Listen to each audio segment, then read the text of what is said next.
冰雪啊，你可千万别怪爸爸，别让你妈妈多给了你。我忍辱负重这么多年，他却什么都不肯给我。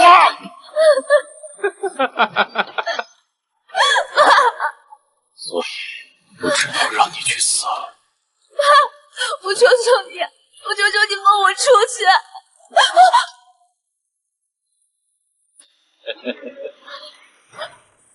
我死，我名下的骨灰会自动交给第三方监管，你还是什么都得。姐姐，别忘了，我跟你虽然不是一个妈生的，但也有8分相似。我会顶替你的身份，继承你的一切，所以你狠心去死吧！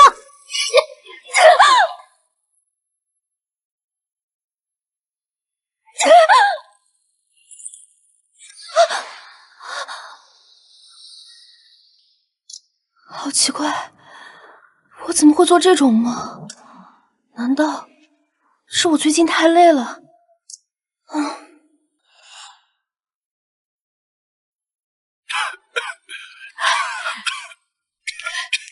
来，爸，你怎么样了？没事没事，还是老样子。这医生说了，以你爸现在这个情况，必须尽快的做手术才行。妈，你放心，我一定会尽快凑够手术费的。诺诺，我跟你爸又不是你的亲生父母，你这样为我们奔走，我这心里实在是……妈，您这说的是什么话？3年前我受了重伤，又毁了容，是你们救了我，还为了给我做修复手术，花光了所有的积蓄。我为你们做什么都是应该的。哎呀，可是啊，你也有自己的父母和亲人，难道你不想找到他们吗？以前的事我都不记得了，更何况现在我模样大变，就算他们找到我，估计也不会认我了。不说了，我今天接了个大单，我先走了。哎，诺诺，把早饭吃了再走。哎呀，吃了再走。妈，你们慢慢吃。哎，这孩子。张哥。今天的任务到这个地址去，破坏这场婚礼。破坏婚礼？这也太缺德了，口都不……完。干！口不干我干，干的就是破坏婚礼。张哥，你就放心吧，破坏婚礼我是专业的。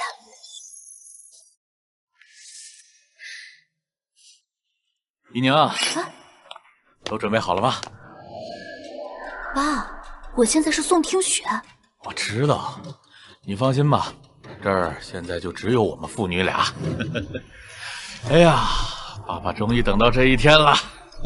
本来以为弄死宋听雪就万事大吉了，没想到那个小贱人名下的股份要靠他的基因信息才能解锁。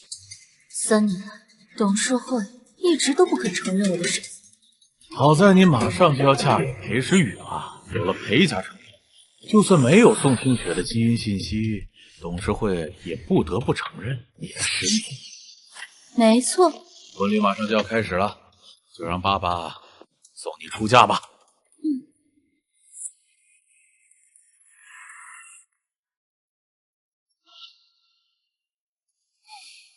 就是这里。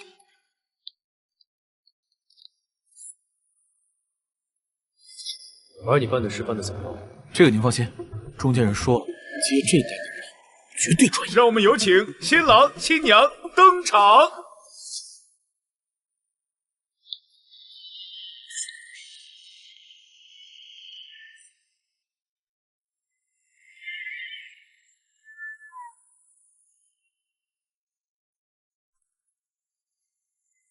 漂亮，恭喜啊！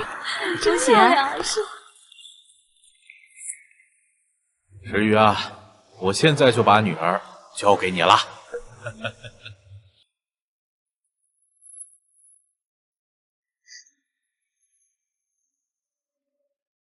现在，让我们问问美丽的新娘，愿不愿意嫁给新郎裴时雨先生？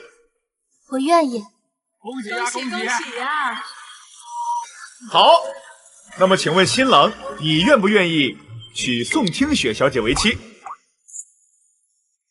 臭小子，你敢说不愿意，我今日就撕你下去！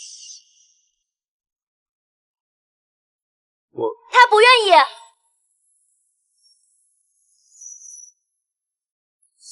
他不愿意。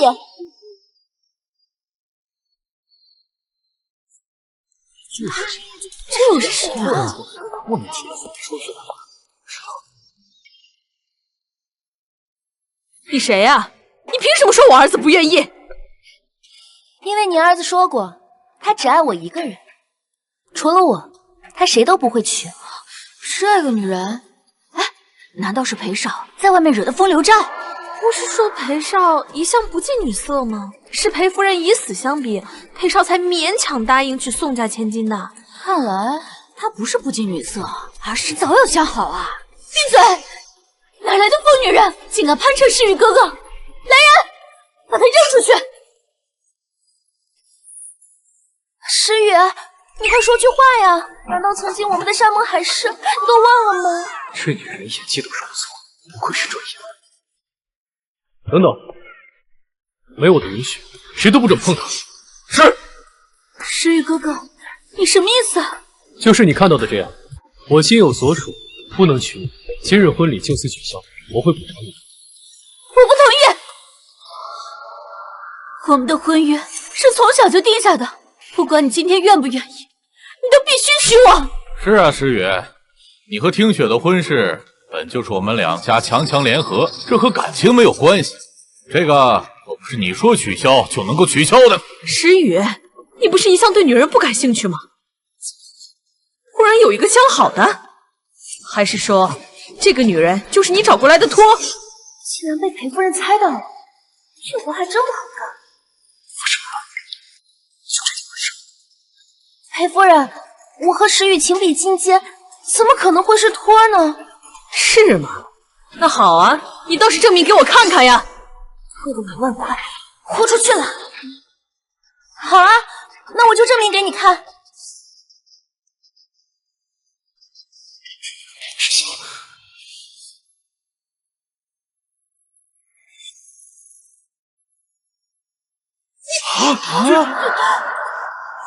就是什么情况？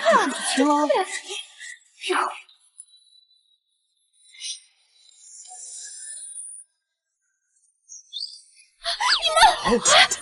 这个人怎么才能宠我啊？混账，简直是混账！够了！裴夫人，这下可以证明我不是托了吧？现在你还想嫁给我吗？没错，无论如何，我都要当你的妻子。宋小姐，这你都能忍？诗雨，听雪话都说到这个份上了，你还不满意吗？总之，今天你要是敢取消这个婚礼，那你就准备给我举行葬礼吧。裴夫人，其实我已经怀了石宇的孩子，您不会连您的亲孙子都不要了吧？你说什么？不可能！这种话说不了成。诗雨，她真的怀孕了吗？裴夫人，其实我怀孕的事，石玉她还不知道。医生说，这个孩子已经有1个月了。您是打算让我打掉他，还是打算让您的亲孙子沦落为私生子？这下可难办了。要不是急着抱孙子，裴夫人怎么会急吼吼的逼着裴少结婚？那现在她怀孕了，裴夫人怎么舍得让她打掉？可是也不能让这孩子当私生子啊！裴少的继承人之位还没有那么稳固，可不能留下污点啊！阿姨，你千万不要听这个贱人胡说八道，她怎么可能怀孕啊？这是我的孕检单，不信您看。关你什么事啊？给我！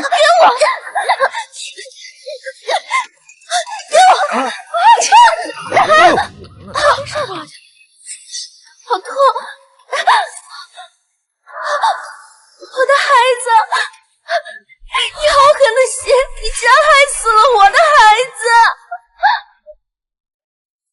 怎么回事？我这孙子没了！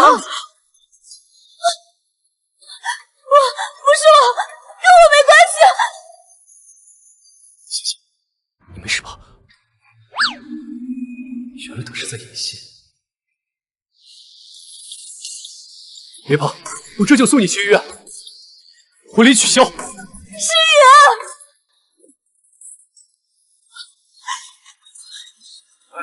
真是。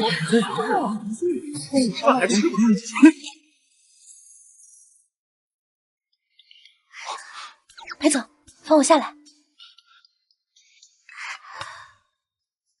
你这流了那么多血，真的没事吗？没事儿，这都是我准备好的鸡血。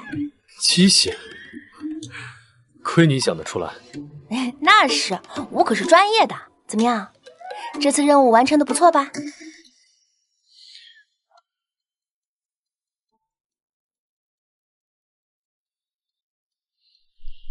你把我的婚礼现场搅得天翻地覆，还好意思说不错？反正目的达到了就行。我为了帮你完成任务，我初吻都献出去了，所以我都要点报酬，不过分。哎，我们总裁也是初吻，怎么说你也不亏。可我还为了你得罪了宋家，那宋小姐明晃晃的在威胁我，我要10万，不过分吧？要不9万？实在不行8万，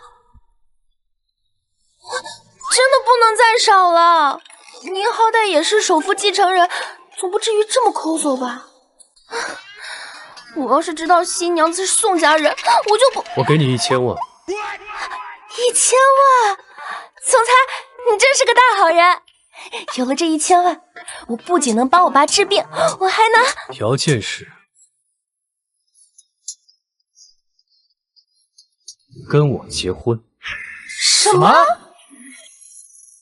总裁，你是开玩笑吧？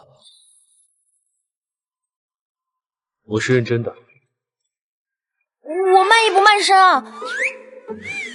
你想多了。经过刚才的事，所有人都认定我们关系匪浅。如果你一走了之，那么傻子都知道我们是在演戏。为绝后患，我们只能将戏继续唱下去。那照你这么说，我还不能拒绝啦。你放心，我们的婚姻为期1年，1年后我们离婚。如果你表现得好，我会考虑再给你多一些钱。只要1年就能拿到至少1000万，这比你好像不亏。好，我答应你，不过得先给钱。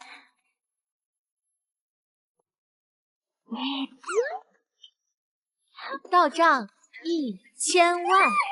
总裁，你人真是太好了。那我先回家跟我爸妈说一声。站住！既然你已经收了钱，就得听我安排。可是……没有可是，张旭会把你的父母安排好。对了，你叫什么名字？沈诺。身份证带了吗？很好，我们去领证。这么快？哎，本来破坏婚礼就已经够缺德了，现在又跟你领证，虽然是假结婚，但总觉得怪怪的，感觉自己变成了坏人。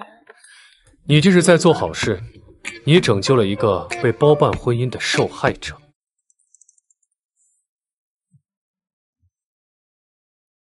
喂，妈，孩子，哎，他流那么多血，孩子肯定是没了。什么？孩子没了？造孽呀！归根结底，都是你这个臭小子的错。天下在等着你给他一个交代呢，你赶紧给我滚回来！知道了，我马上回来。果然，我妈和宋家人都没打算放弃，幸好我们领证了。啊，不行，暂时还不能告诉裴夫人我们领证了，等我劝退宋听雪，并让裴夫人心甘情愿接受我，你再宣布也不迟。你确定你能办到吗？当然啊，不过为了取信于他，我们得需要一些亲密接触。裴总，你不要因此爱上我啊！这话应该我来说吧，你可千万不要。我不会，毕竟我可是专业的。走吧。哼。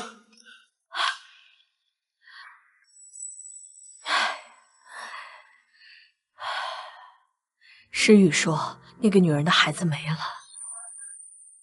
阿姨，真的不是我推她的，那个时候我知道不是你的错，今天让你受了大委屈，我怎么会怪你呢？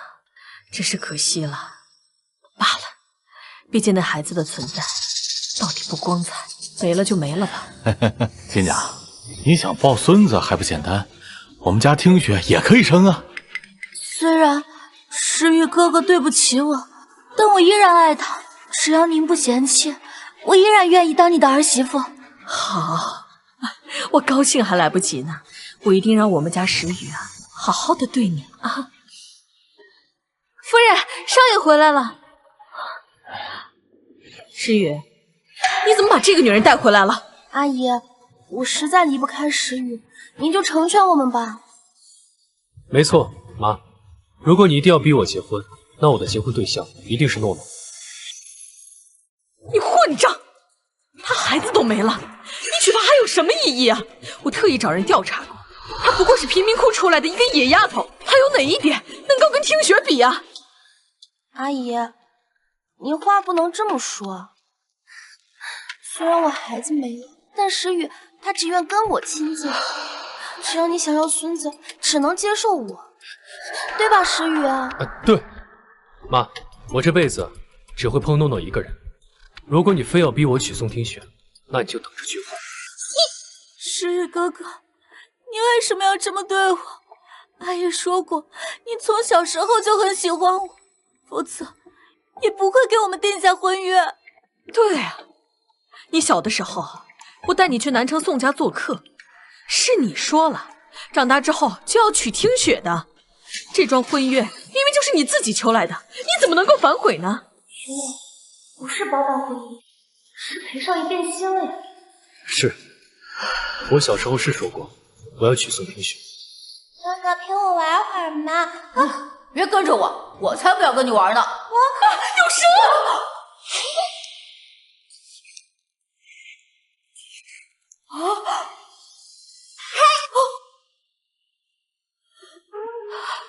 王阿姨，你别害怕，那蛇没有毒。好好好，谢谢听雪小姐。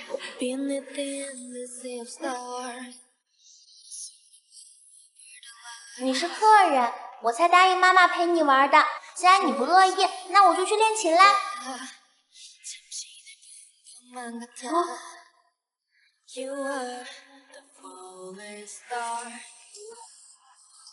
诗雨，诗雨，你在发什么呆呢？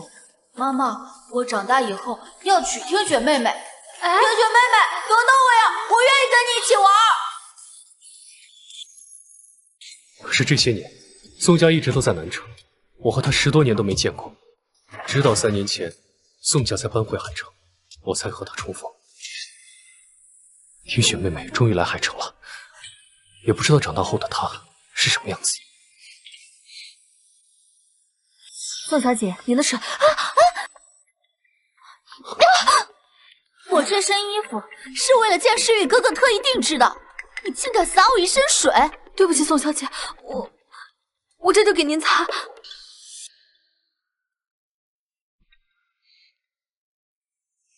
我也没有想到他现在会变成这样，庸俗可憎。我庸俗？可惜你念念不忘的宋听雪早就被大火烧成了灰。诗雨啊，无论听雪变成什么样子，他对你可是一心一意啊，你怎么可以辜负他呢？对呀，听雪她当年在南城的时候，那可是声名远扬的才女。当年她一曲经络，不知道折服了多少人呢。经络，好熟悉的名字。是吗？可是我这3年从来没看她展示过任何才华。嗨，那还不简单呀！我现在啊，就让听雪给你弹奏一曲，保管你听了之后啊，就后悔今天取消婚礼了。听雪，你就给这臭小子呀演奏上一曲，让他去长长眼。经络，是宋听雪那个贱人独创的曲子，我哪会啊？那个亲家是这样的，这个3年前呢，听雪的右手受了重伤，从此之后啊，他就没碰过古筝了。是阿姨，我也很想给您和石宇露一手，可惜我的手它不争气。可是经络的弹奏是以左手为主，右手只要不是完全不能动，是不影响弹奏的。右手如果不是完全不能动，是不影响弹奏的。闭嘴！你个乡巴佬懂什么？宋小姐，我看您的手好好的，这就算是受伤，多半也是轻伤，或许会影响一点点弹奏，但总不至于完全弹不了吧？是啊，听雪，没关系的，就算弹得不好，我们也不会怪你的啊。我让你弹首曲子，你推三阻四的，莫非你的才女之名是假的？妈，我看你心心念念的儿媳妇就是一个水货。我们家听雪可不是水货啊，她实在是这些年忙于公司的打理，所以疏于练习啊。3年而已，疏于练习，总不至于完全弹不了吧？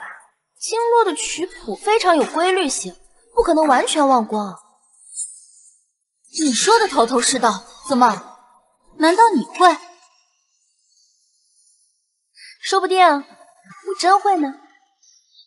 不知道为什么，我一听到经络这2个字，脑海中就自动冒出一段旋律。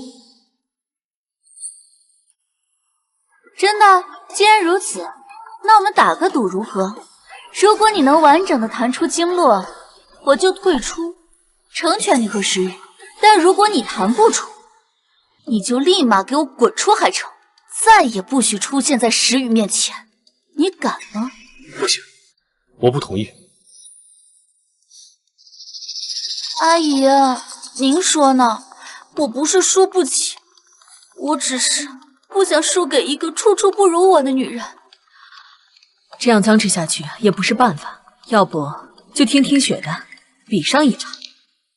妈，你认真的？没错，我可以答应你，只要他能够弹出经络，那我就不反对你们俩在一起。真的？这个赌我应下了。相信我。好，那就一步庭院吧。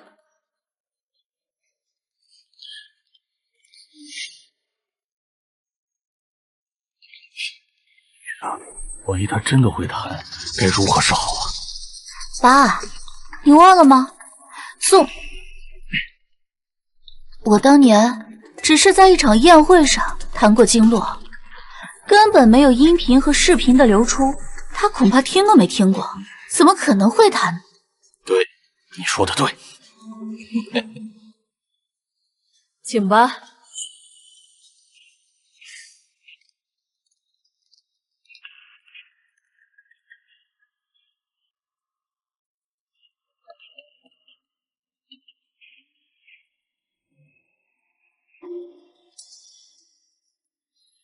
果然，除非真正的宋听雪死而复生，否则这个世界上没有人能弹经络。你怎么还不开始啊？难道你要认输？妈，你着什么急啊？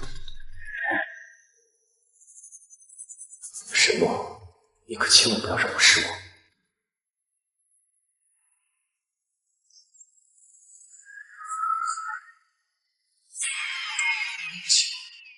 竟然会让我想起年幼的宋听雪。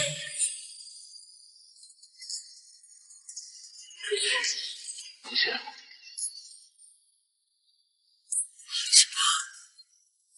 这是经络，是我当年听到的经络呀！不可能，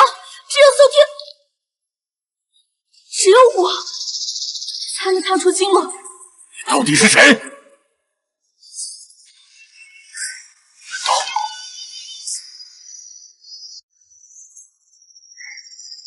我之前在一个古筝爱好者论坛发现了经络这个琴谱，所以试着练了练。既然你们反应这么激烈，那就说明这份琴谱是真的。这么说，这次赌约是我赢了。应该是我赌多了，这个贱人真是运气好，我已中发现了京洛的情谱，毕竟当年那场大火，宋听雪绝无可能逃脱。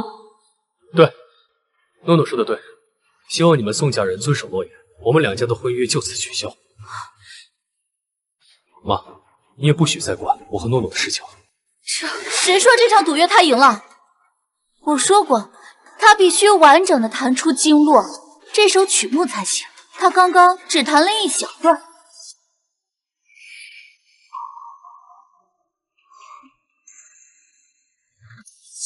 没关系，我可以继续弹。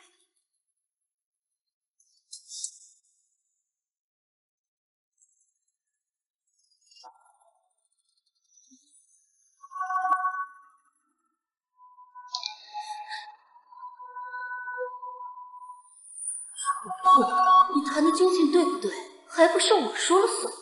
刚刚是我太过惊讶，才会说漏嘴。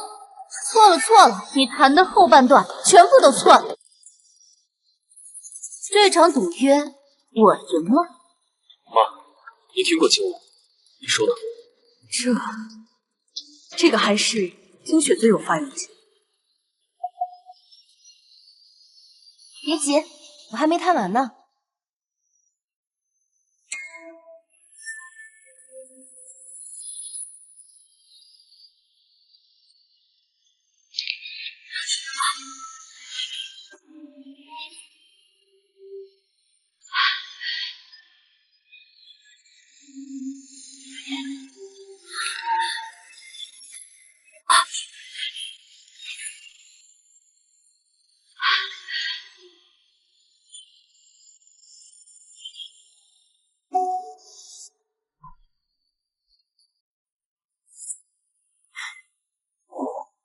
一经落，万物生。经络是一首向死而生的曲子，此曲一毕，便风生水起，这才是经络的完整版。没想到这个女人真有两把刷子。风生水起，没错，正因为如此，当年听雪在宴会上弹奏经络的时候，才会让人念念不忘啊。他竟然能重现风生水起，他到底是谁？跟宋听雪又有什么关系？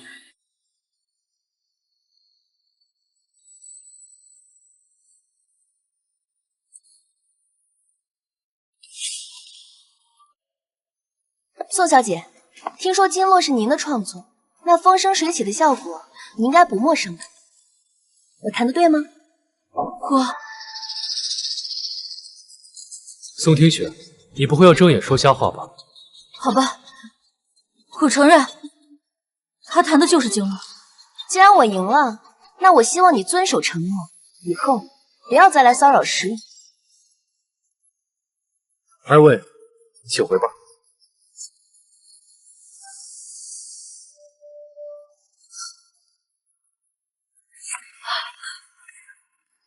听雪，裴总，怎么样？这1000万没白花吧？还行吧，不过你既然能弹一手好琴艺，又何必来做这种工作？我也是刚知道我有这么一手好琴艺的。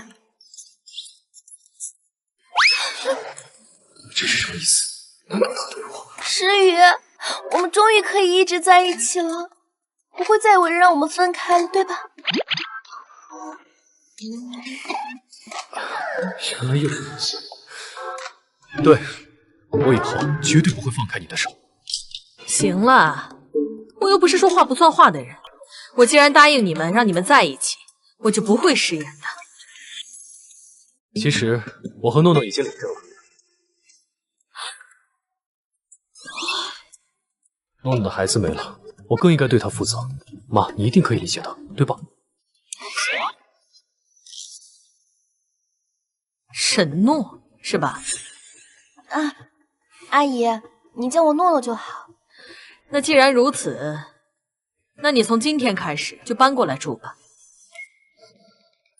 刘叔，让佣人给少奶奶准备一下她的生活用品，然后送到少爷的房里去。是。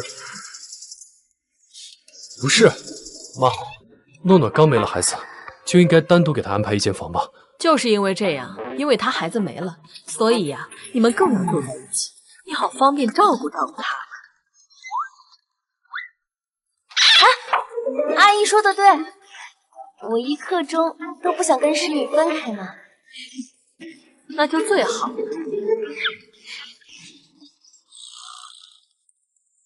爸，这下该怎么办？那个剑士竟然真的能探出经络，还能重现风生水起，难道他真的是宋听雪？不，这绝不可能。当年那场大火，就算是神仙在世，也在劫难逃。何况我刚刚上网查了一下，网上的确有经络的琴谱，这应该就是听雪当年传上去的，所以这个丫头会弹，也就不足为奇了。可是，万一呢？哎呀，没什么好万一的，现在人人都知道你才是宋听雪，就算那个死丫头还活着，她也奈何不了我们。我既然能够弄死你一次，就能够弄死她第二次。爸，你说的对。可恨的是，裴诗雨现在依旧还是不肯屈我。没有了裴家撑腰，宋听雪名下的股份我就拿不到了。放心吧，裴夫人是绝对不会接受这种女人作为自己的儿媳妇，不然的话，她刚才也不会追了出来。就等着瞧吧，用不了多久，她就会过来求你了。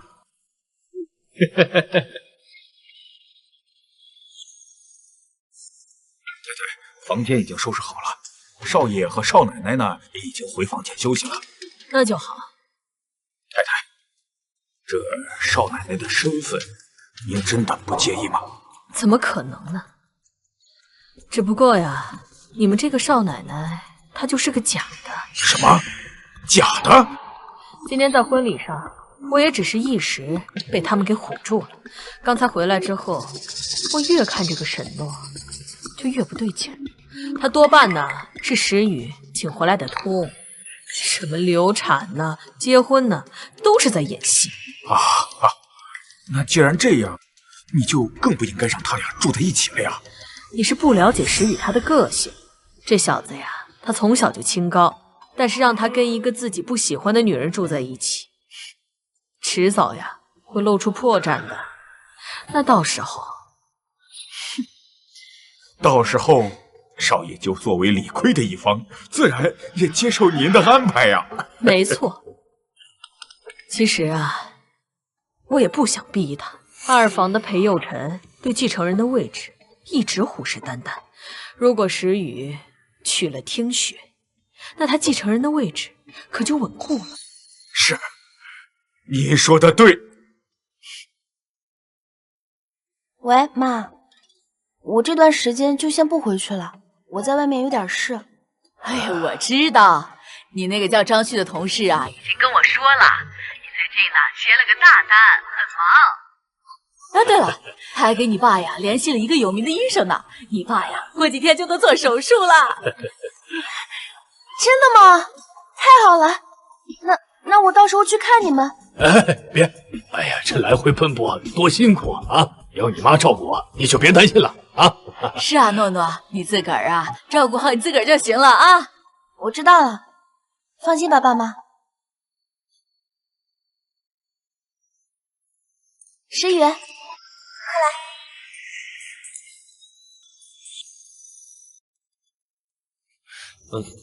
你这是什么意思啊？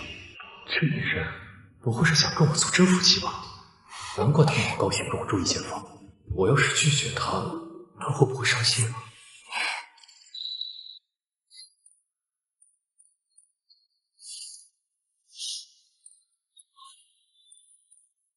你这就不懂了吧？想让别人相信我们感情甚笃，我们就得时刻在状态，这样才不会露馅。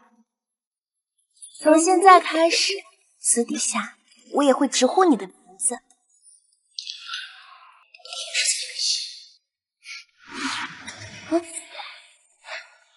没必要，过几天我就找个理由，我们分房睡。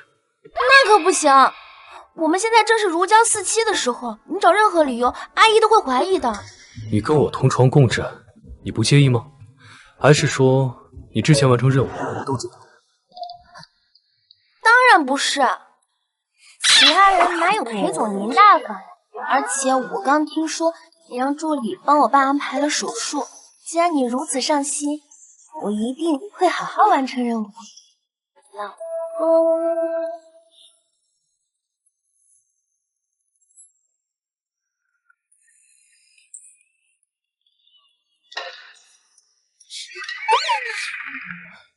我先去开门。哎，老公，你别走嘛，我现在1分1秒都不想跟你分开。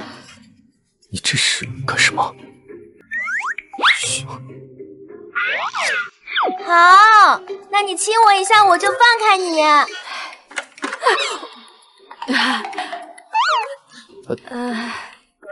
我来给诺诺送牛奶，他刚小产完，给他送牛奶，让他补补。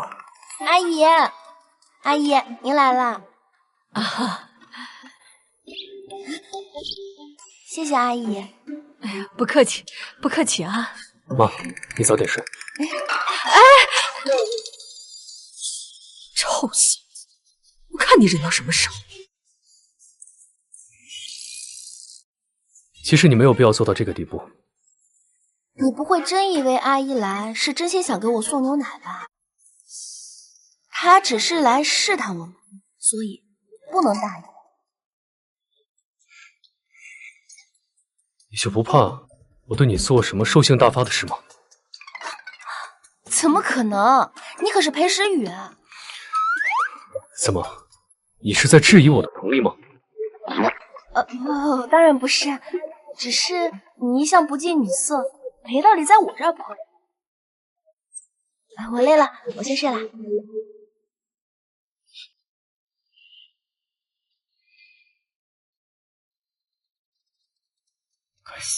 他想干什么？妈，别丢下我，爸爸不喜欢我，你走了，我怎么办？他的爸妈不是我，为什么能在睡梦中说这些话？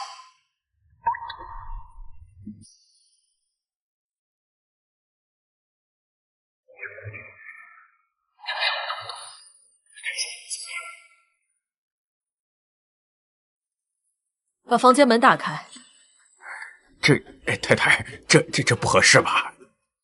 现在才早上7点，他们多半还没醒。白天他们可以尽情的演戏，我就不信了，他们在睡梦中还能演。哎呦，太太，这太难为我了，这自己来。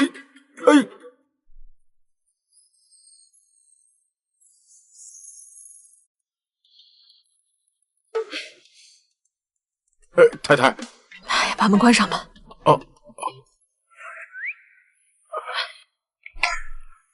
太太，少爷跟少夫人看上去也不像是演的。我不信，这两人多半是知道我在怀疑他，所以连睡觉都不敢放。继续帮我监视他们。是。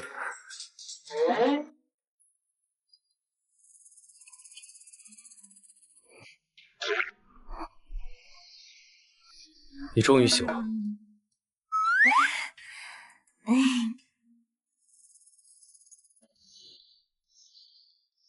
昨晚你像个八爪鱼一样，一直抱着我不放，害得我一整晚都没睡好。怎么，这也是为了完成任务吗？不是，我也没想到我睡觉这么不老实，对不起啊。是吗？我看你就是对我有非分之想，所以晚上睡不着，忍不住对我动手动脚。冤枉啊，裴总，我对你保证没有那种想法。你放心，只要你不需要我的时候，我保证离你远远的，绝不纠缠你。是吗？当然，我绝不可能对我的客户有什么非分之想，我可是专业的。这样最好。你放心，我对你也没有任何那种想法，你千万不要自作多情。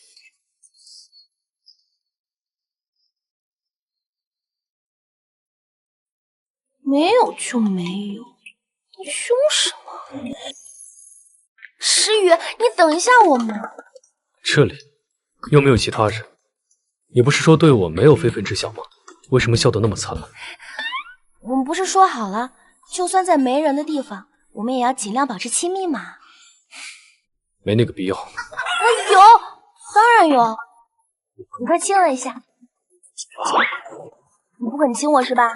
好，那我亲你一下。来，老公，我就知道你最好了。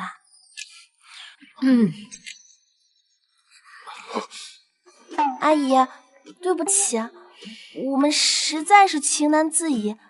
您是过来人，您懂的吧？行了，过来吃早餐吧。妈，我早上还有个会。诺诺，你陪妈去吃早餐吧。老公，那你记得早点回来，我一刻都不想跟你分开。知道了。脸红什么？他不会真喜欢这丫头吧？阿姨，对不起。行了，来吃饭吧。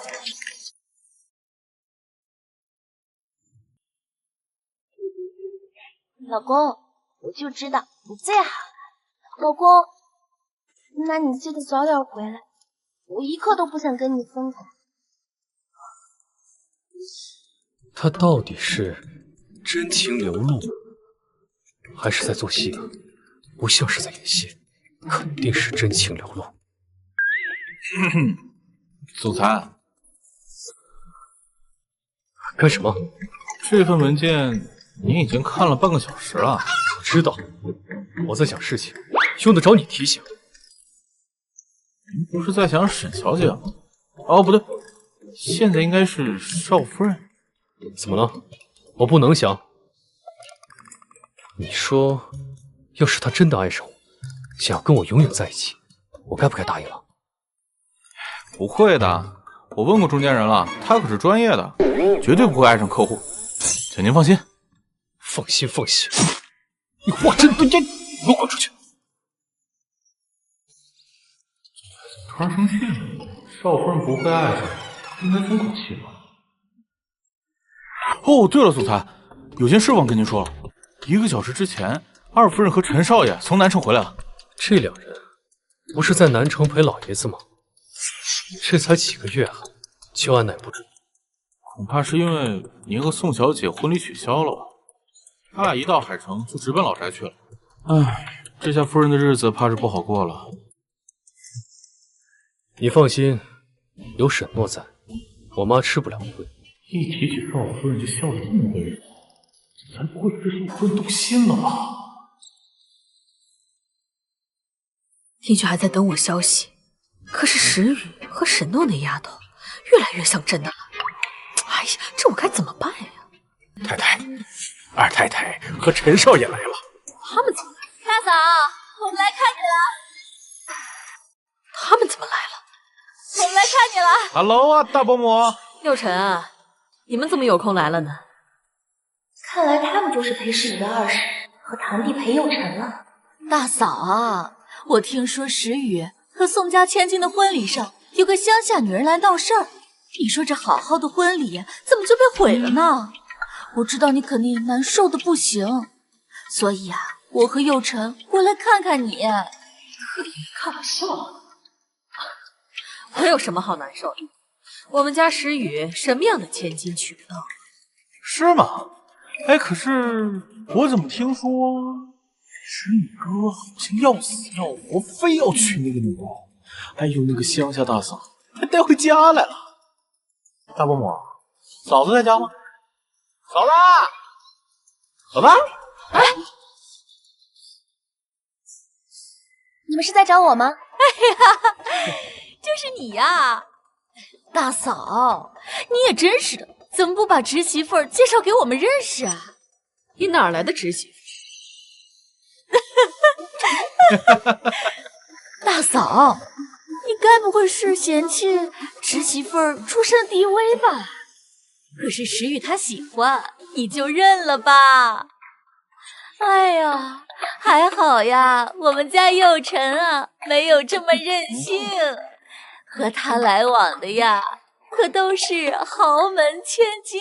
必须的嘛。陈少爷不学无术，确实得结门好亲。可惜我听说他把豪门千金都追遍了，却没有人搭理他。你个贱人！再说我不凶，我说是啊，我……佑辰，你敢在这里动手？谁说我儿子没有人理啊？这江家千金呀，为了能嫁给我们家佑辰呀，特意送了我一只5000万的翡翠手镯。我给你介绍一下，这个就是缅甸老坑出品高冰玻璃种翡翠。哇，高冰玻璃种可是翡翠中的极品，它质地纯净、透亮、透明度高。但你这个纯净度低、透明度低、质地粗糙，给我50块我都不要。来，我瞧瞧。哎呦，还真是呢。弟妹啊，你是没带过好东西吗？连这种垃圾货你都分不清啊！我看你们就是嫉妒。江家千金送我，怎么可能是垃圾？是盛世国际的江家吗？是。盛世国际资金链断裂，江家马上就要破产了啊！江家千金巴结着陈少爷，估计是想忽悠个傻子替他家还债。你胡说！喏，刚刚出来的新闻头条：盛世集团无法偿还债务，银行已经做上门资产清算了。不可能啊！哎呦，弟妹啊，你是打算做慈善吗？这也是一件好事儿啊！这以后啊，佑辰和江家千金结婚了，我一定给你们送上一份大礼。说破了天去，娶了乡下女人做儿媳妇的人是你，又不是我。真正丢人的人是你。二夫人，您一口一个乡下人，可是你不也是乡下出身吗？你胡说八道！我算出来的，而且我还算到你3分钟之内必有血光之灾。装神弄鬼，你以为你能唬得住我吗？大嫂啊，摊上这么个媳妇儿啊，哎，自求多福吧啊！刘晨，我们走。儿，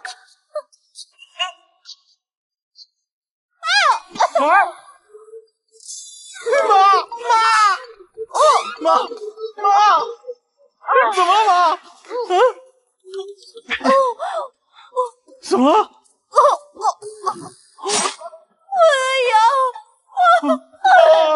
我都说了你有血光之灾了，你怎么不信呢？你这个贱人，是不是动了手脚？可是他干的。冤枉啊！我好端端的站在这里，什么都没干，我怎么可能动手脚呢？弟妹啊，明明是你自己摔倒，你怎么去怪我的儿媳妇？佑辰，还不赶紧把你妈带到医院去！妈，我们去医院啊！哎呦！还想来看我的笑话，活该！阿姨，喝杯水，消消气。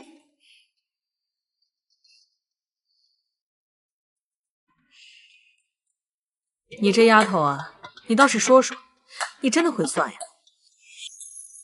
当然不是，我刚才路过门口的时候，看到那块地面在反光，估计是佣人打扫的时候不小心留了水渍。只要他们经过那里，极有可能会摔跤。我只是恰巧赌对了。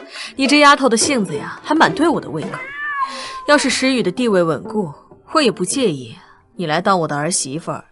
阿姨，据我所知，2年前裴老爷子隐退后，石宇就是裴氏集团的实际掌权人，他的地位还不够稳固吗？那你是不知道，老爷子的名下有不少股份，裴佑辰惯会讨好老爷子，我是担心老爷子会把他名下的股份全都留给裴佑辰，到时候石宇就算站着执行总裁的位置，那也没什么意义了。不过老爷子他很喜欢听雪，几年前他在南城休养的时候，就和听雪结成了忘年交。听雪经常去陪老爷子下棋喝茶，在老爷子的心里，听雪比他的2个孙子还亲呢。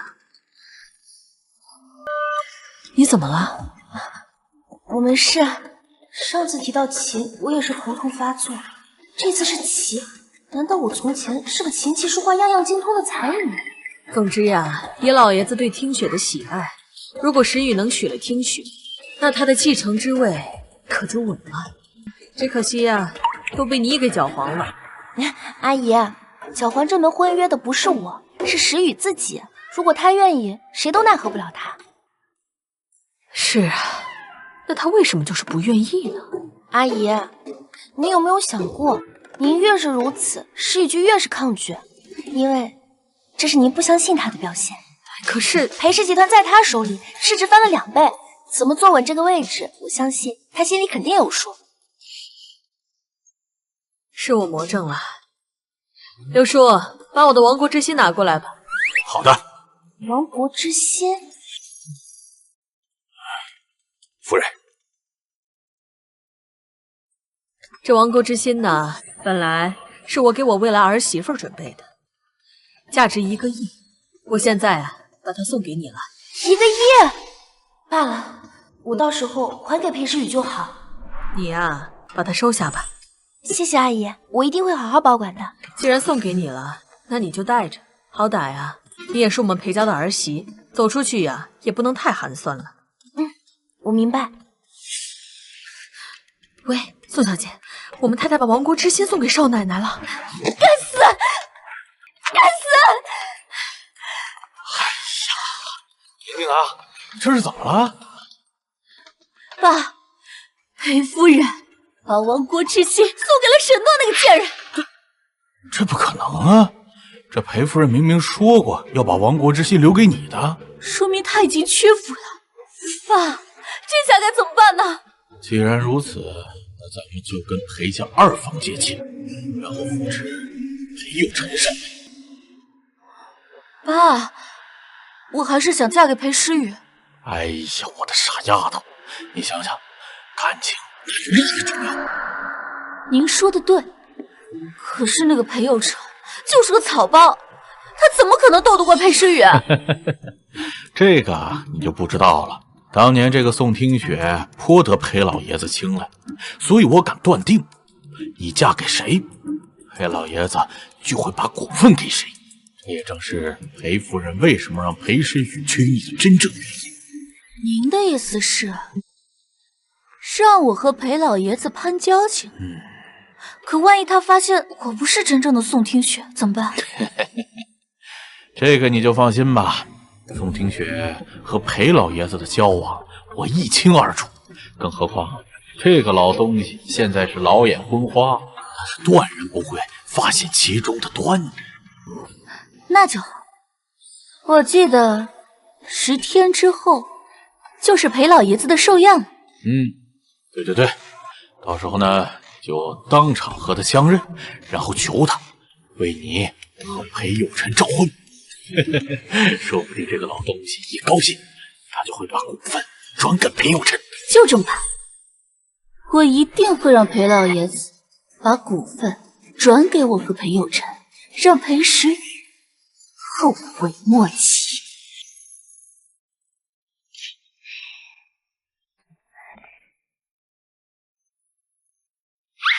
当当当当，你看这是什么？这哪来的项链？我今天帮阿姨怼了你2婶和堂弟，阿姨一开心就把这个送给我啦。这个女人果然没让我失望。这么说，妈已经接受你这个儿媳妇了？阿姨说这条项链叫亡国之心，价值1个亿呢。这是亡国之心，你就这么戴上了？对啊，你放心，我就是试戴一下，刚准备还给你的。你这个女人还真是口是心非啊！这亡国之心认主啊，你戴了之后，别人再戴就会霉运缠身。你还敢说对我没有非分之想？你是不是想用这种方式来告诉我，你已经决定好要跟我在一起一辈子？什么？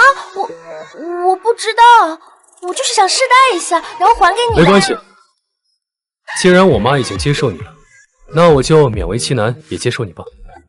不过说实话，你戴这个项链确实挺好看的。不，你真的误会了，我真的不知道亡国之心还有这个特点，阿姨也没告诉我。如果我要知道，我就不会戴了。我真的没想赖在裴家。你真的不知道？真的，我发誓，我要是撒谎了，我就头顶生疮，脚底流脓。既然是妈送给你的，那你就留着吧，不用还了。这可是1个亿！这不算什么，你是第一个带她的人，证明她跟你有缘。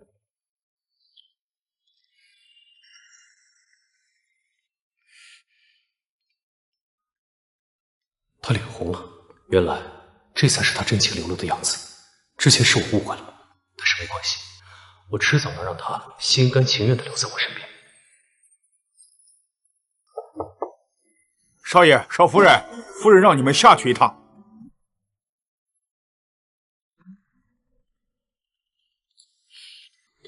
妈，您叫我们下来是有什么事吗？你说。是，少爷，我刚刚得到消息，今天下午宋小姐约了陈少爷见面，他们打算在老爷子的寿宴上宣布婚讯。这不是挺好的吗？他们还蛮配的。你还没有意识到事情的严重性吗？你爷爷他很喜欢听雪，要是他看在听雪的份上，把他所有的股份都交给裴佑辰，那咱们就完了。妈，你也太夸张了。我夸张？当初我是听儿听到你爷爷说，要是听雪是他的亲孙女儿就好了，他会把他所有的东西都交到听雪手里。这爷爷为什么会对宋听雪如此推崇？这不合理啊！原本我已经接受了沈诺当我的儿媳妇儿，可我哪知道听雪竟然扭头就和裴佑辰好上了。这现在还来得及，你赶紧去求听雪，再给你一次机会。不可能，我不相信爷爷会糊涂至死。你为什么就不相信我说的话呢？诺诺，就算阿姨求你了，如果你真的对石宇好，你就成全他吧。妈，阿姨，您担心裴爷爷会因为喜欢宋小姐，就把股份全都给裴佑辰。那如果我也能得到他老爷子的欢心呢？10天后裴爷爷的寿宴上，我会想办法让他改变主意的。你是不知道，听雪在他老人家心里的地位，你想让他改变主意的话，简直难如登天。试试嘛。那如果不成功呢？妈，无论如何，我都不会挽回宋听雪的，所以你只能相信诺诺。阿姨，我不会让你失望的。10天后就是爷爷的宴会，你想好怎么做了吗？哎，我刚想问你来着，你知道裴老爷子最喜欢什么东西吗？我想送他一件合他心意的寿礼。还真有。你知道天才画家出兰吗？爷爷可喜欢他的画，可惜他的画极少流传于世，特别是那一幅《千里江山图》，至今都下落不明。出兰，《千里江山图》，好熟悉的名字。你怎么了？没事没事，我先去洗漱，放心，我一定会想到办法的。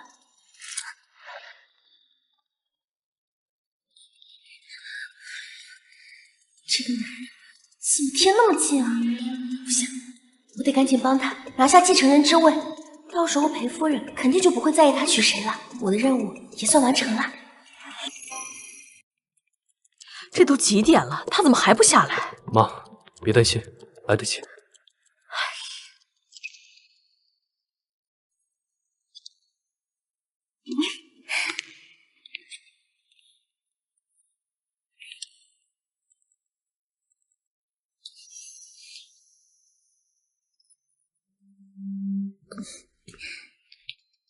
沈诺，你准备怎么讨老爷子的欢心？我们马上就要去宴会厅了，现在总能说了吧？夫人，你看，这就是我的秘密武器。就这？妈，你就别担心了，我相信诺诺。我们走吧。走吧。是啊，是听雪，你来了，感谢您照顾我。岳父。有辰啊，现在叫我岳父是不是早了点儿？啊，对了，妈妈呢？我和妈妈不是去看望大伯母吗？不知道沈诺那个贱人使什么坏，害我妈磕掉了牙齿，今天不方便露面了。放心，过了今天，我肯定会让裴时雨后悔娶了那个女人。裴爷爷来了吗？啊，来了。听雪，我们赶快去给爷爷祝寿。去吧。祝裴老爷福如东海，寿比南山。海呀！爷爷。啊，哎，佑辰，爷爷来了。这位是裴爷爷，您不记得我了吗？我是宋听雪啊。听雪？你是听雪呀？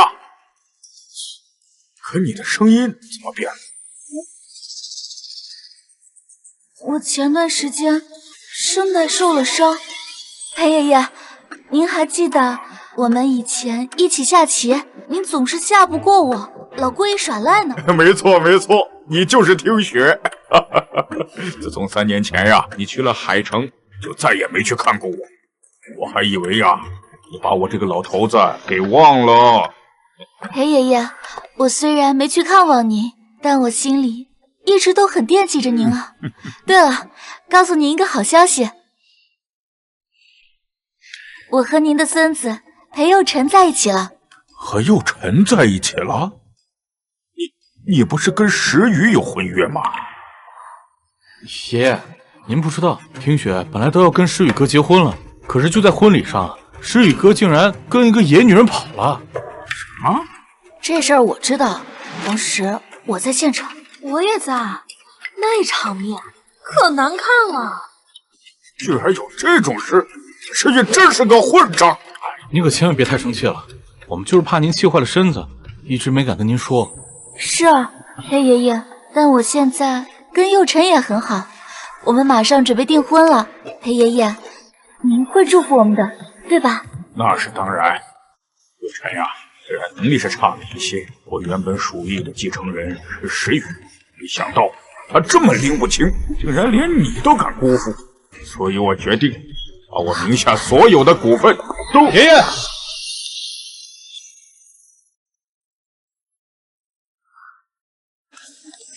爸，原来您在这里啊！石宇，你就是为了这个野女人辜负了听雪？爷爷，您刚才话还没说完呢。既然老爷子决定把股份给我们，也不差这一步，我倒要看看他们打算怎么办。爷爷，她叫沈墨，是我的妻子，不是什么野女人。宋听雪她挺听的，我从未想过什么。二长，你这个样子，我怎么把裴氏集团交给你手上啊？啊，先不说这些了，我们是来给您祝寿的。沈诺，你给爷爷准备的寿礼呢？我才不要他的寿礼！裴爷爷，我给您准备的礼物是您最想要的东西，您真的不想看一眼吗？他的声音怎么那么像听雪？最想要的东西，好大的口气！我真是老糊涂了，听雪明明在这里。行了，我倒要看看你要送我什么样的礼物。裴爷爷，我送您的是画家出兰的《千里江山图》。千里江山图，我记得天才画家出兰就是凭借这幅画声名鹊起的，多少人想收藏而不得，可惜不知道这幅画的下落。问题是，这千里江山图怎么会在他手上？竟然真是千里江山图，你从哪儿弄来的？我的确是很想收藏这个《千里江山图》，这位姑娘有心了。爸，你喜欢就好了。只是可惜啊，他手上这幅《千里江山图》是个赝品。看来赝品了。沈诺，这到底怎么回事？裴爷爷，您还没看呢，怎么能这么说？我认识出兰。哎呀，他为了祭奠他的母亲，亲手把这个《千里江山图》烧掉。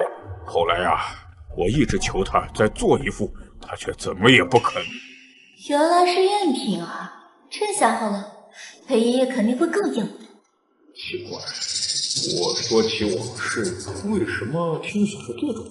出兰明明就是听雪的笔名啊，难道他不记得了吗？你竟敢拿赝品糊弄老爷子！石宇哥，这就是你娶的媳妇？真是把咱们裴家的脸呐丢尽了。爷爷，就算您认识出兰本人，那也不代表这幅画一定是赝品，或许是出兰又做了一幅您不知道的，您至少看一眼吧。裴爷爷，您看一下。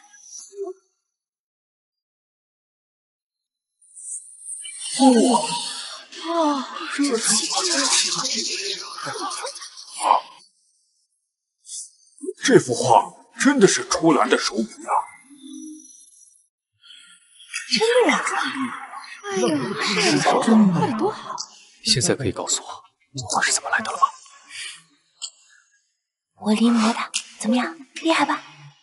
真贱人，怎么运气这么好？不过一幅画而已。我现在还是宋天雪，肯定还是会偏向我。是啊，裴爷爷，你有什么吩咐吗？来看一看这幅画，感觉怎么样？裴爷爷，只要您觉得好，那它就是好的。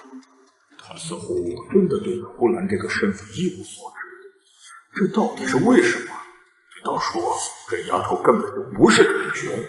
裴爷爷，我脸上是有什么东西吗？这当中怕有什么蹊跷，我得找查一查。没有，丫头啊，你这幅画是从哪儿得来的？裴爷爷，这恐怕不方便告诉你。好，那就不重要了。这幅画我非常的喜欢，多谢了。不敢当，今天是您的寿辰，能得到您的满意是小辈的福气。真奇怪，我竟然在这个丫头身上看到了听雪的影子。诗雨啊，你这个媳妇儿不错，难怪你想和她结婚，我差点还以为你失心疯了呢。爷爷，算您有眼光。爷爷，您刚才不是说要给我和听雪送一份大礼的吗？是啊，裴爷爷，您放心吧，我会好好辅佐幼辰，不会让您失望的。所以，我是打算把我名下的股份作为你们二人婚礼的礼物。哦，这老爷子居然想把股份转给陈少爷，那陈少爷岂不就是裴氏集团最大的股东啊？是啊，还以为大少爷的继承人之位板上钉钉，这样一来，大少爷这2年岂不是为他人做嫁衣？爸，您都听到了吧？这2年，诗雨为集团的付出，大家都是看在眼里的呀。你怎么能……怎样？换我会做的比他更好。爷爷，您放心，我一定不会辜负您的期望。诗雨，这可怎么办呢？不应该啊！裴夫人肯定不会善罢甘休，那我的任务岂不是失败了？别担心，就算我失去现在的一切，我也照样可以东山再起。凭什么？听雪，裴佑辰，他哪一点能和我们家石宇相比呢？我求你，再给他一次机会。大伯母，您这是什么意思？裴阿姨，要我再给石宇哥哥一次机会也可以，除非让他跪下来求我。宋小姐，你是不是误会？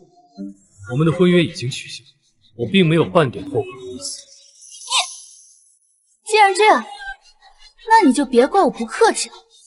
裴爷爷，我现在正式宣布和裴佑辰结婚，您赶紧宣布股份的归属权吧。绝不可能是这样，我会把我名下40%的股份分成2份，35%给35%的股份留给石宇，以后他就是我们裴氏集团名副其实的继承人了。剩下的5%留给佑辰。不是爷爷，您是不是搞错了？您不是说把全部股份给我吗？我是说把我名下的股份作为你们2人结婚的礼物送给你，但是没有说是全部啊。再说了，你和你石宇哥比起来，比上还是差很远。爷爷，可是我要跟听雪结婚了。是啊，裴爷爷，您不是说有我在，你很放心的吗？我真是听血，这当然不行。可你是妈，你们是在质疑我的决定吗？不敢。我立法了，就不奉陪你们了。诗雨啊，你跟我出来一下。是。你先吃点东西，我一会儿来找你。哎，走吧，走吧，走吧，走吧。这事闹得怎么样35%，沈诺，我没有在做梦吧？阿姨，你没有在做梦。现在石宇是裴氏集团最大的股东了，您可以彻底把心放到肚子里了。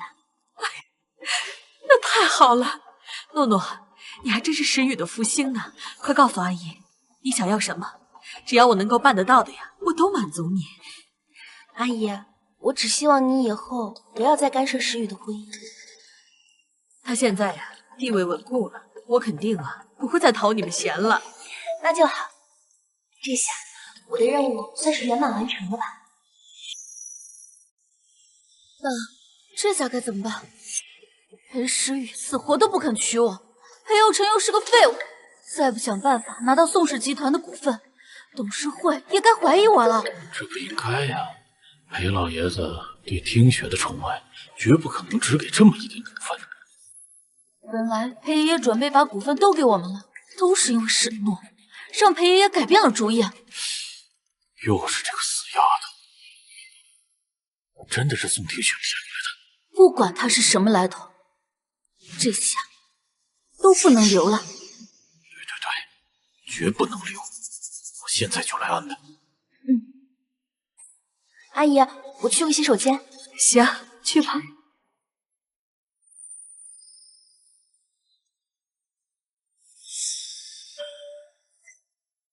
那幅千里江山图是从哪儿来的？这，我要听实话，哪怕你是偷的抢的，我都不会怪罪你的。那幅画是沈诺临摹的？不可能，那幅画只能是初兰所作，我是绝对不会看走眼的。这幅画就是出自沈诺之手，或许您不信，但他就是这么厉害。经络您知道吗？据说这个曲子宋听雪所作，可是宋听雪她现在自己都不会弹了，沈诺就能弹出来。经络、千里江山图，那都是听雪的作品啊！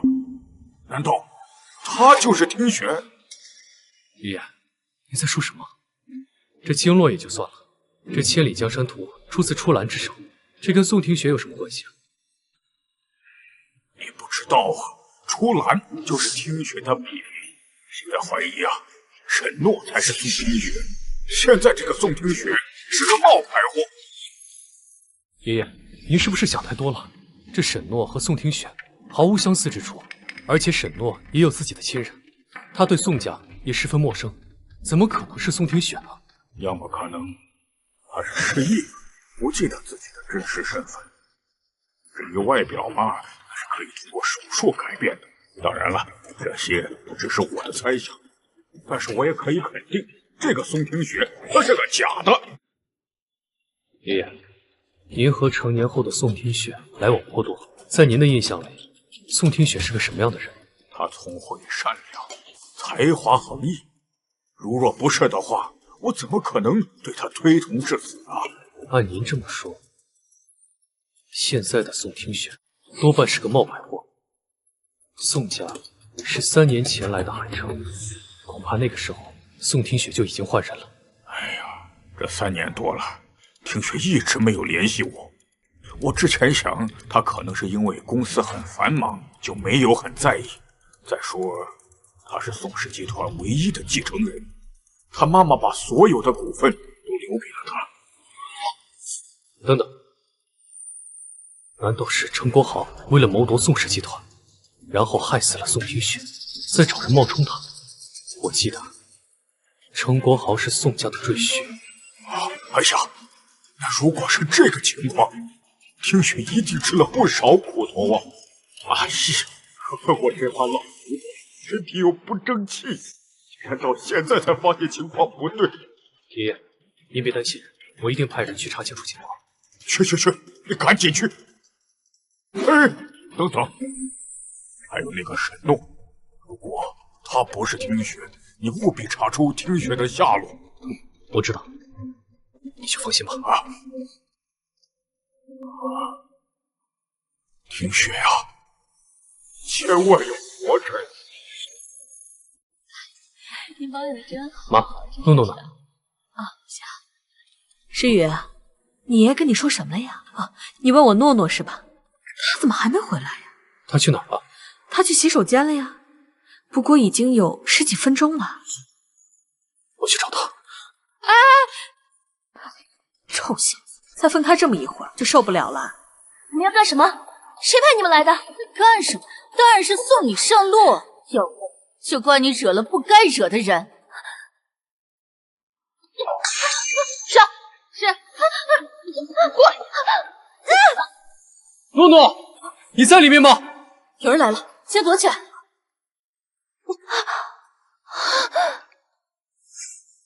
流雪，妈妈快不行了，一定要小心你爸爸，我怕他。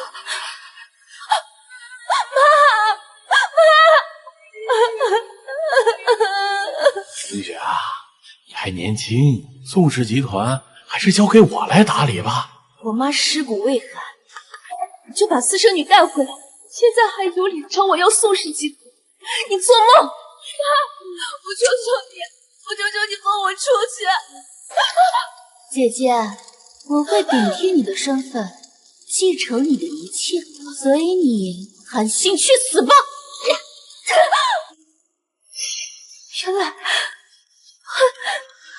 原来我才是。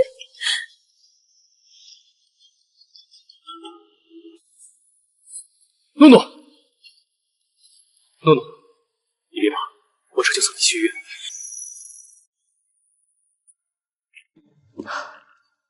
妈，诺诺怎么样了？还好，只是轻微脑震荡，医生说他随时可能会苏醒的。对了，你找到是谁害了他吗？还在查，不过幕后黑手多半是宋家父女俩。这怎么可能呢？当初诺诺去破坏你们婚礼的时候，听雪都没动手，他现在为什么会下手呢？或许是因为宋家父女俩开始怀疑诺诺的身份，他们想要杀人灭口。身份？什么身份呢？我听爷爷说，现在的宋听雪是假冒的。或许沈诺才是真正的宋听雪。你在开什么玩笑呢？你爷爷呀，病糊涂了。难道你也病糊涂了？这么荒谬的事情你都信呢？我已经让张旭再查了，用不了多少时间，一切就会真相大白。哎，诺诺，你醒了？你感觉怎么样啊？我没事。哎呀，傻孩子，都脑震荡了还说没事儿。多亏了那一阵，我才能恢复记忆，否则我什么时候才能让陈光豪和陈雨宁付出代价，拿回属于我的一切？没想到兜兜转转，我还是嫁给了他。好在这场婚姻本就是作戏，是时候该结束了。裴总，阿姨已经答应过我，不再干涉你的婚姻自由。我的任务已经圆满完成了，我们离婚吧。你怎么喊他裴总？还有什么任务啊？你们俩果然是在骗我啊！诺诺，你一定是脑袋撞糊涂了，所以才胡思乱想。医生说你要好好休息。我是认真的。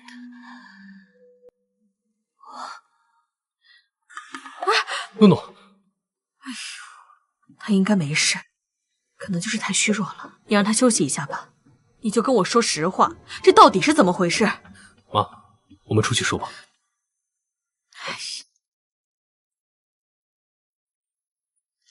说吧。诺诺是我雇来的托，是我请他来大闹婚礼，和我假装恩爱情侣，最后跟我假结婚。我就知道，你这个臭小子，怎么这种事情都做得出来啊？要不是你当初以死相逼，我才不会出此下策。不过这不是重点，重点是我已经喜欢上他了，我不想跟他离婚。我早就看出来了，可是诺诺呀，对你好像没有那方面的意思，人家还要跟你离婚呢。所以需要你帮我。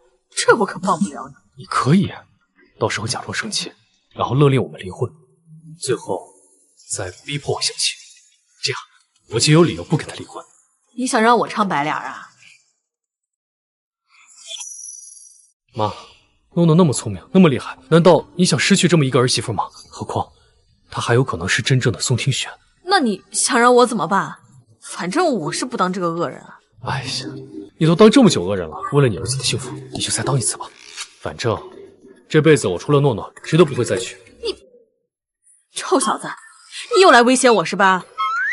算了，我就再帮你这一次。那这一次，你可得给我争气了。放心。臭小子，你竟然敢骗我！离婚！你马上跟他离婚，然后开始相亲。海城豪门千金多着呢，我都已经给你安排好了。妈，你为什么一定要强迫我？因为我是你妈，我这么多都是为了你好。明天呢是赵小姐，后天是秦小姐，大后天是顾小姐，你必须在他们3个人当中给我选一个。你醒了？你喊我干嘛？你明明答应过我，给诗雨婚姻自由的。那我反悔了不行吗？阿姨，现在诗雨已经稳坐了继承人之位，您何必如此？那谁让他骗我了？总之，他要是敢不听我的话，我就死给他看！哼！哎呀，我的一世英名！哎，你也看到了，如果我们离婚了，我妈是不会放过我的。可是什么？我们约定的时间是1年，1年时间还没到，我们的任务就得继续。我会告诉我妈，虽然我们当初是假结婚，但是我们在相处的过程中已经爱上了对方。这怎么行啊？这怎么不行？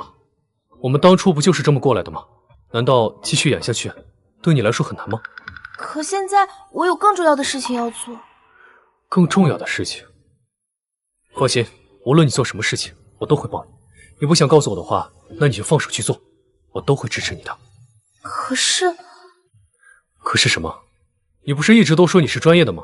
这就是你的专业水平吗？好吧，我答应你。算了，先留在裴家，走一步看一步吧。那就好。我妈可能会随时进来，所以我们现在就要开始了。怎么演啊？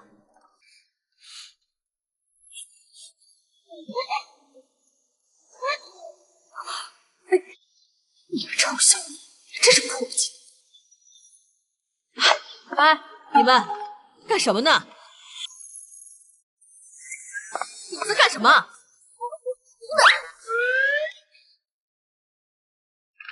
妈，情难自禁。你不是说你们是假结婚的吗？本来是假结婚，但是现在我们已经相互爱上对方了，所以让你失望了。我们是不会离开彼此的。我不相信。你不信啊？那我只能证明给你看了。你们2个呀，真是气死我了！够了，阿姨已经走了。看来他已经信了。既然阿姨信了，那以后就不要这样。我哪样？你是说亲你吗？你可别忘了，当初在婚礼上可是你亲的我，你都把我初吻夺走了呢。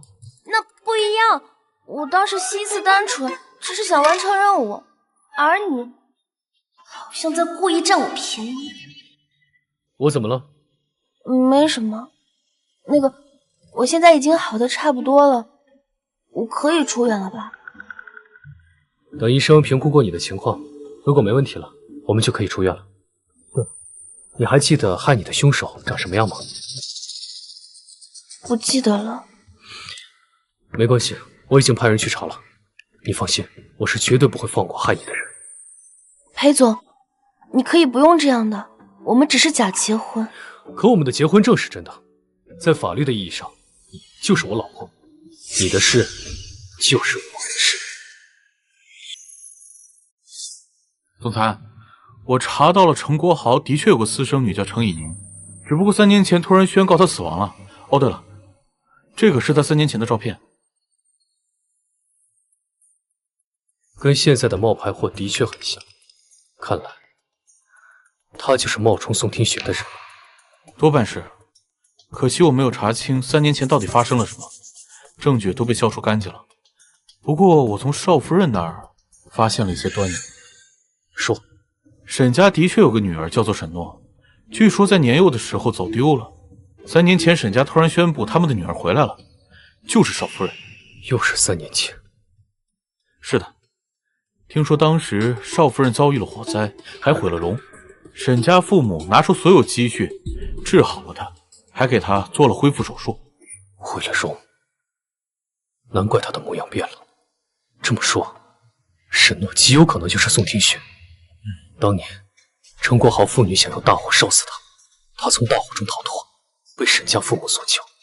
恐怕是这样，只不过这些只是我们的猜测，没有证据。邵夫人想夺回宋家继承人的身份，还是不太可能。总会找到机会的。你想办法去盯着陈国豪父女的动向，他们既然已经开始怀疑沈诺的身份，那么肯定不会善罢甘休。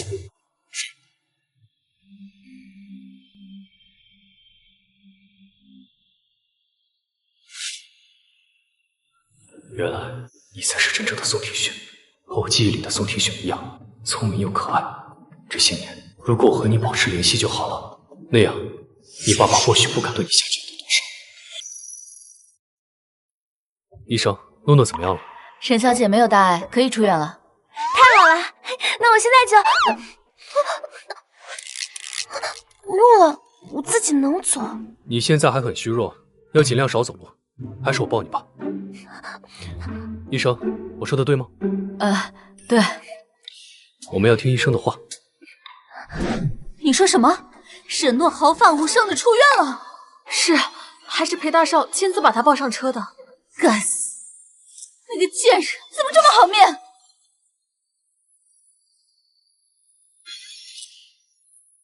妮妮，又怎么了？爸，沈诺那个贱人没死啊！我现在越来越觉得他就是宋听雪了，不然他怎么就像凭空跑出来跟我作对一样？我们现在得立马找机会除掉他。不，裴时雨已经盯上了我们现在已经没有动手的机会。那怎么办？放心吧，只要你验明身份，我们就能够彻底拿下宋氏集团。到时候就算宋听雪还活着，那也是无济于事。可现在我就是没有办法去证明自己的身份，不然问题早就解决了。如果我说我能够搞到宋听雪的血，可他不是已经死了吗？这个知道了。当年死存了他的脐带血，我只是不知道他们藏在了什么地方。这3年以来，我一直都有叫人去排着，现在终于有了。那太好了，过几天股东大会，我就立刻验明身份，这样我就能立马拿到股份。我已经受够了这种提心吊胆的日子。放心吧，我现在就杀他，这一次一死万无余。我下来。不行，我要让所有人都知道我有多在乎你。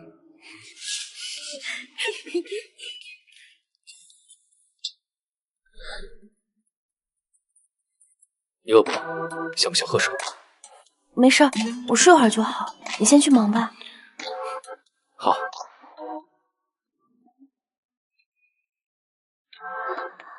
这男人是演戏演上瘾了不成？我得看看宋氏集团现在是什么情况。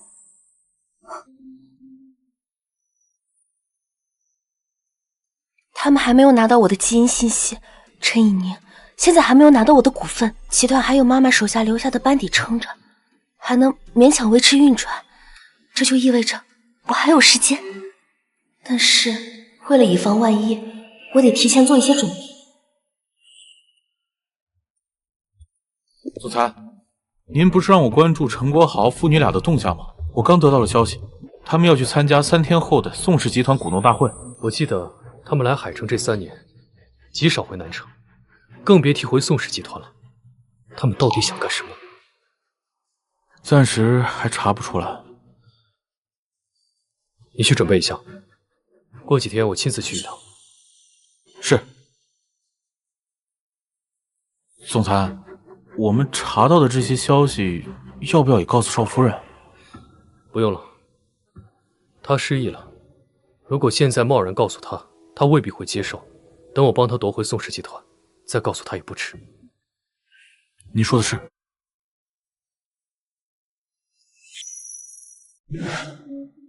诺诺，我特意让厨房炖的补汤，你喝一下，看看味道怎么样。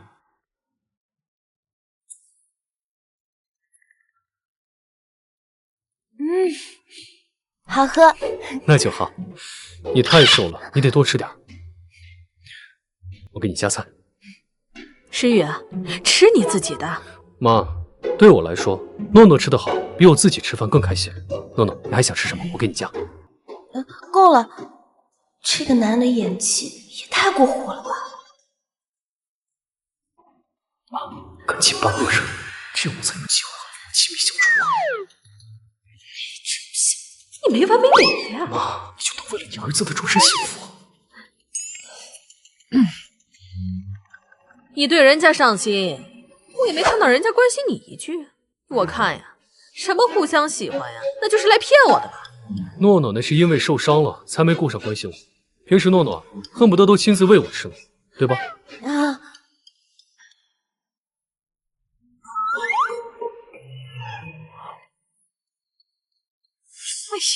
他夹的是鸡屁股啊！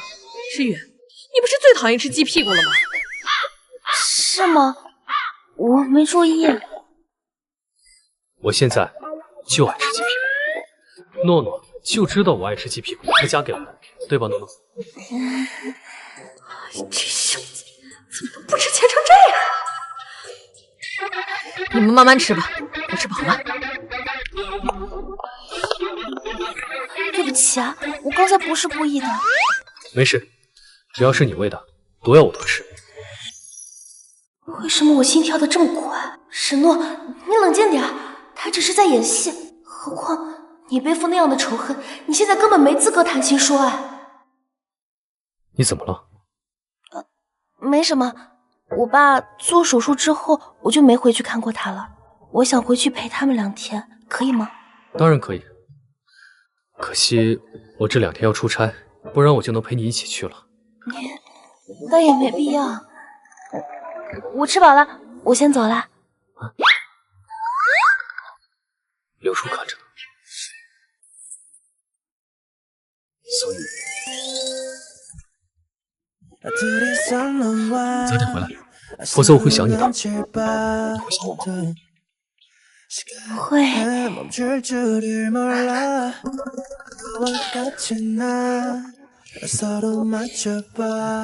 自从坠入爱河以后，少爷就越来越鲜活了，真好。总裁，我刚得到消息，陈国豪父女已经到达了宋氏集团，咱们现在直接过去吗？确实，不管他们要做什么，只要有我在，他们就不能无视我。是。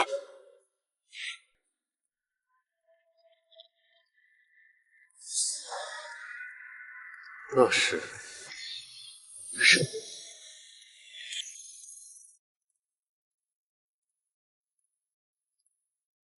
3年了，我终于回来了。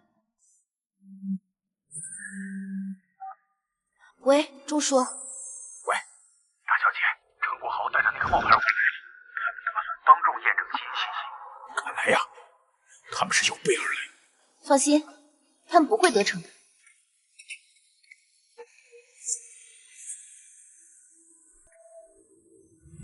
那是沈诺。我挺好奇，钟叔，你为什么一下就信了我？您不怕我才是那个冒牌货？大小姐，我是你妈妈一手培养起来的，但是你们我一听你的声音就知道，才是真正的大小姐。可是他为什么要骗我？难道少夫人已经恢复记忆了？恐怕是这样。其实啊，你早就怀疑那个冒牌货了。钟叔，您不必自责，我现在马上就到了，等需要你的帮助。放心，我一定配合你。总裁，那我们还不必了。既然他已经想起了一切，那就让他亲自承认承认。什么时候他需要帮助了，我再出现。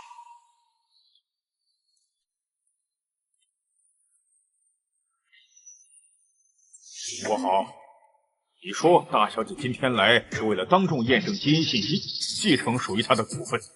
可是都3年了，为什么现在才来呀？是啊，大小姐，我们都等了你3年了。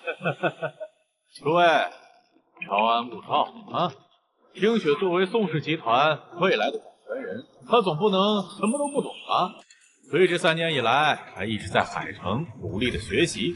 现在是时候回来了。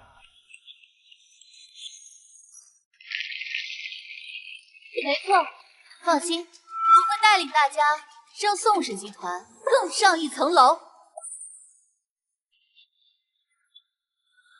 很好，请吧。上面有着3张白色试纸，把你的血滴在其中1张上，只要验证通过了，保险箱就会自动打开。如果3次验证都不成功，保险箱……我知道了，放心，这个保险箱马上就会打开。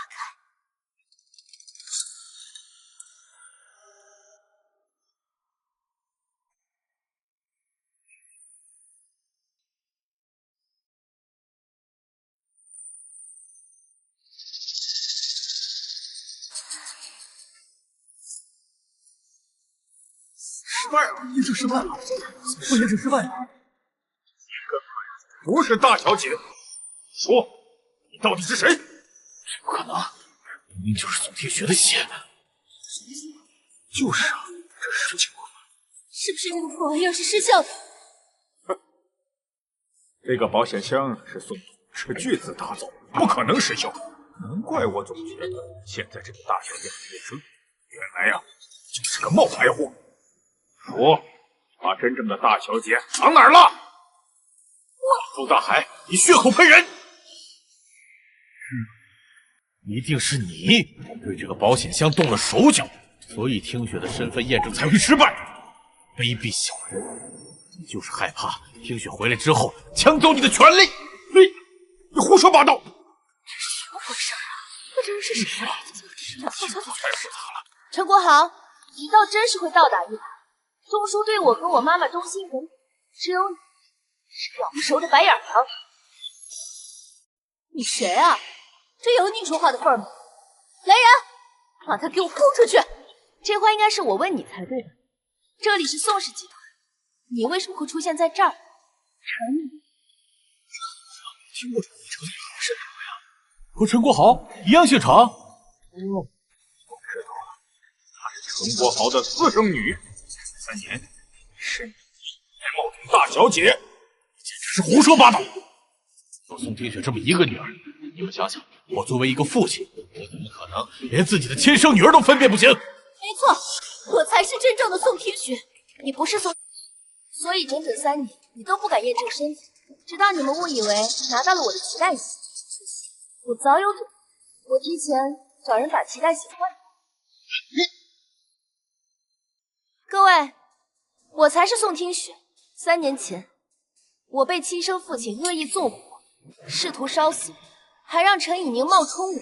幸好我活着回来了。大小姐，我终于等到你了。我见过大小姐，你和她长得一点都不像。 3年前那场火使我毁了容，之后我做了手术，所以模样跟之前不一样。那场火还让我脑袋受了伤，让我失去了记忆，直到前几天才得以恢复。否则，我不会让他们逍遥法外这么死。可是，这只是你的一面之词，仅仅这样就想让我们相信你是真正的宋听雪，这不可能的。是啊，这件事实在太荒谬了。那还不简单？保险箱就在这儿，谁能打开保险箱，谁就是真正的大小姐。基因是不会骗人的。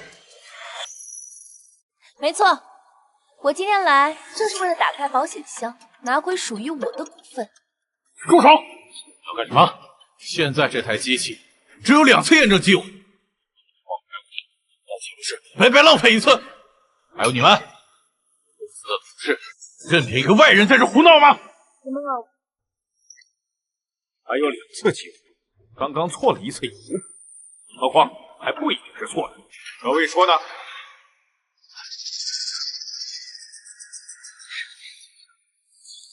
住手！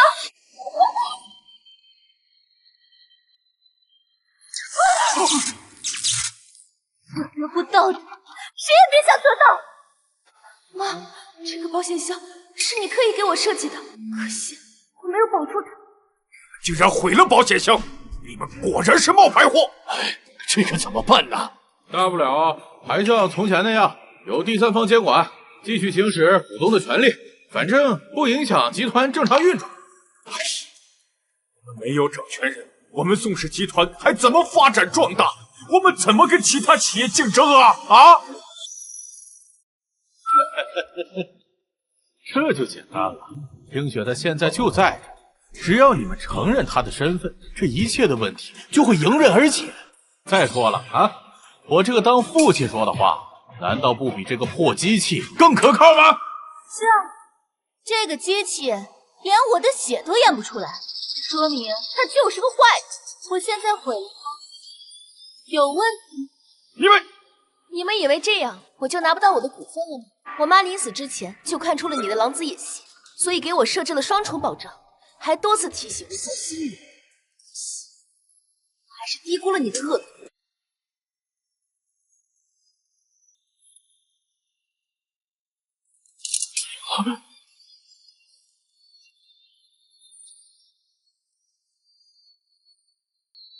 各位，根据这份文件，我将继承宋氏集团50%的股份。从现在开始，我便是宋氏集团的继承人。我钟大海誓死效忠大小姐。各位，你们呢？听雪，你真的是我的女儿听雪？哎呀，这事到如今，我也不必隐瞒了。各位，3年前就是因为我没同意让听雪和一个渣男在一起，她一气之下就抛弃了一切，跟着那个渣男私奔了。听雪啊，听雪，你这么做，对得起你死去的母亲吗？啊，你对得起她这么多年对你的苦心栽培吗？你说这些话，你不会心虚吗？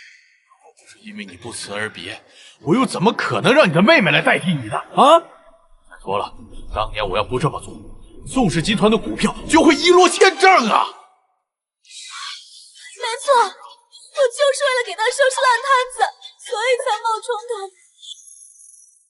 国豪，你少往大小姐身上泼脏水！明明是你放火要烧死大小姐，够了！随便你怎么说，我想提醒各位，宋听雪这个丫头实在是太过任性。从公司未来的发展来看，她绝不是最佳人选。我希望你们考虑清楚。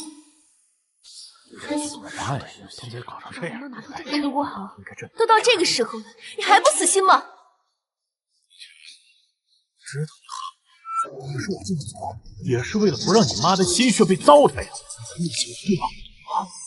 难道你们要相信陈国豪的鬼话？大小姐怎么会跟男人私奔呢？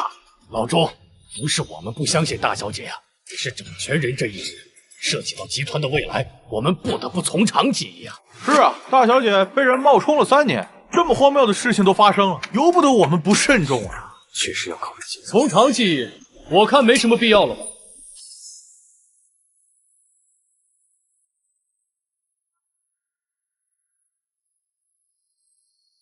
我裴时雨以裴氏集团董事长以及执行总裁的身份支持裴雪。如果他将来是宋氏集团的继承人，那我们裴氏集团将会和宋氏集团进行一系列的战斗。裴总，您说的是真的吗？是真的吗？当然，我裴时雨的为人，相信在座的各位都信得过吧？信，我当然信。说起来呀，还是我们家大小姐的未婚夫呢。那你的消息就有点滞后了。我现在是你们大小姐的太好了，我们都支持大小姐，支持大小姐。谢谢各位，放心，我不会让大家失望的。至于你，听雪啊，既然大伙儿都相信你，就好好干啊！我和你妹妹这些年帮你打理公司，没有功劳也有苦劳，这件事情就不算了哈，就告辞，告辞。陈国豪，你和陈以明恶意纵火，想烧死我的事，不会就以为这么错误？雪啊，这肯定是误会。你想想，我是你的亲生父亲，我怎么能够害你呢？你说出这些话，不觉得些许？来人，把他们送到你。你来干啥？无凭无据，凭什么说是我们干的？放开我！谁说没有证据？上次我爷爷生日，听雪在卫生间遭到一伙袭击，我已经拿到了他们的口供，他们亲口承认是你们父女俩所指使。没错，雇凶伤人，也够演在牢里坐过去。带走。你不能这样对我，听雪啊，我是你的亲生父亲，你不能这样对我。带走。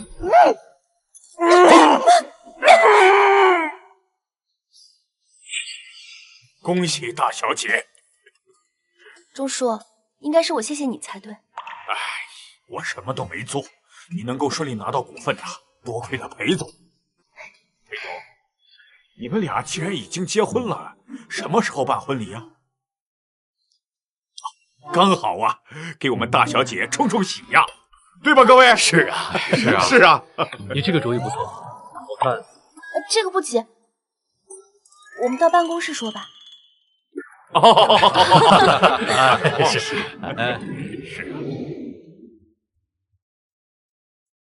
裴总，你是什么时候猜到我就是宋听雪的？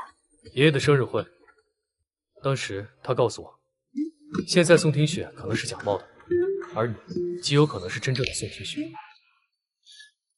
原来如此，我跟爷爷相熟，他知道我的笔名是初兰，我也是那一撞突然想起来的。裴总，你……对不起，自从我知道你的真实身份之后，我每天都在自责。要是当初跟你一直保持联系就好了，这样你爸爸可能就不会对你下手。这跟你没关系。怎么没有关系？你可是我未婚妻。不过说来也巧，兜兜转转，你还是嫁给我了。我刚要跟你说这件事呢，裴总，以我现在的情况，恐怕我们不能再假扮恩爱夫妻了。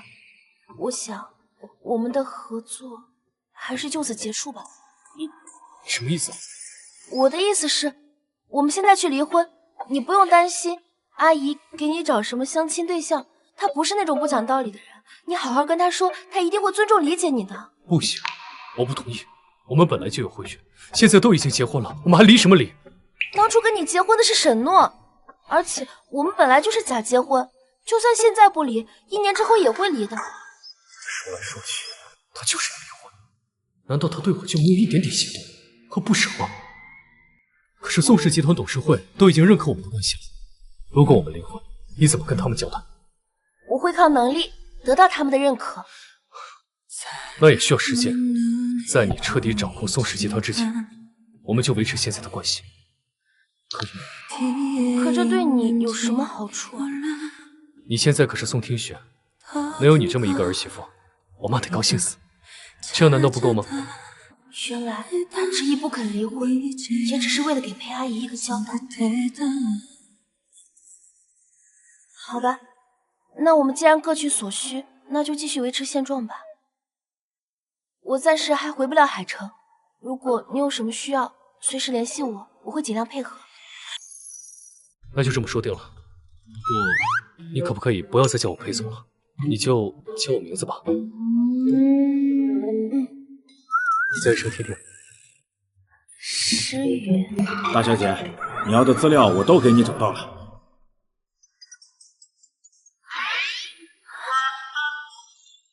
我这2天还有事，先回到海城，到时候我再过来看你。那你有事记得给我打电话。裴总，慢走啊！大小姐，你和裴总的感情是真的好啊！看来他刚才是亲给钟叔看的。谢谢钟叔。谢不谢？这些文件我一定会好好看的。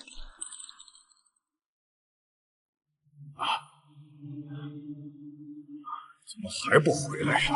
爸，您别担心呢，他马上就回来。哎，诗雨啊，你终于回来了！我看新闻上说，听雪已经拿回了属于他自己50%的股份，他还即将担任宋氏集团的董事长和执行总裁。那这个听雪是沈诺是吧？既然你这次亲自去了南城，肯定不会让那个冒牌货得逞。当然是诺诺了，陈国豪父女已经被送到牢里了。太好了，听雪呀，总算是苦尽甘来了，拿回了属于自己的一切。要是这么说的话呀，兜兜转转的，听雪还是我的儿媳妇儿。哎呦，这可真是缘分呐！你可别高兴得太早了。诺诺自从做回宋听雪，第一时间就跟我提离婚了。虽然我已经打消了他的念头，但这只是暂时的。说吧，还要我帮你做什么？妈，这次是需要爷爷帮忙。需要我？帮你劝劝听雪吗？你想都别想。要是听雪她不喜欢你，坚持要跟你离婚，我肯定支持听雪。这次是要你帮我坐镇公司，接下来就要听。目前宋氏集团最大的问题就是固步自封，跟不上市场发展，所以改革势在必行。我支持。钟大海，你无脑支持个什么劲儿？难道我们不知道集团需要改革吗？只是现在技术落后别人一大截，现在加大投入也追不上别人了。就是，没错，贸然改革，反而可能连现在的市场都丢了。可是不改革只能等死，改革还有一线生机。至于技术壁垒，我相信只要给我时间，我一定能攻破。有道理。是。问题是我们没时间呢。如果裴氏集团可以给宋氏开放技术共享，你怎么来了？当然是因为想你了。裴总，您真的愿意提供你们裴氏集团的先进技术吗？没错，这本来就是战略合作的一部分。我们去你办公室详谈。走吧，散会。好，这样也不错呀。是啊。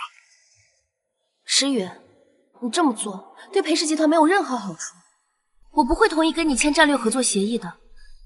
我这么做是因为我认可你的能力，看好宋氏集团的未来。你可以理解为这是一种投资。万一投资失败了呢？不可能，我相信你。你可是我最厉害的听雪妹妹。听雪妹妹，她好像都是这么喊我的。听雪妹妹，你怎么这么厉害啊？长大以后嫁给我好不好？不好，我才不要嫁给你。我不会放弃的。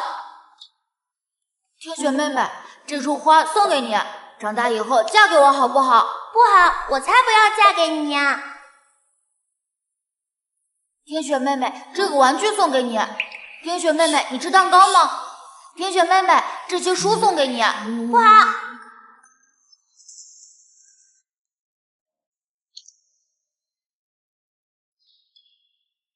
听雪妹妹，宋阿姨说你喜欢漂亮的东西，这几块鹅卵石是我找的最漂亮的东西，送给你。可以收下，但是我不能因此嫁给你。没关系，你收下我就很开心了。我送给你礼物，只是为了想让你开心，而不是当做谈判的筹码。好吧，如果长大变成了一个很厉害的人，我就愿意嫁给你。太好了，听雪妹妹，你放心，我一定变得非常非常厉害。看来你也想起了小时候的事。我记得小时候你说过，如果我变成一个很厉害的人，你就会嫁给我。我一直都在为此而努力。真的？当然，所以我一直都不敢联系你。我希望再次见到你的时候，我能够达到你的要求。所以，我现在变成那个非常厉害的人了。当然，裴氏集团在你手里都快成为全球第一了，没有人比你更厉害。既然我达到你的要求，那你可以履行承诺吗？我们可以永远不离婚，永远在一起吗？你为什么要说这种话？是因为这些年没有联系我，所以觉得对我有所亏欠，一定是这样的。我觉得你没必要因为觉得对我亏欠，所以勉强自己去应一下之前的婚约，那都是小时候的儿戏，我不会在意。亏欠不是。请进。少夫人，总裁，您让我拟的战略合作协议我已经拟好了。你来的可真是时候啊！哎呦，这份协议还有2个条款我没有写清楚，我再回去改改。啊，不用了，先给我看看吧。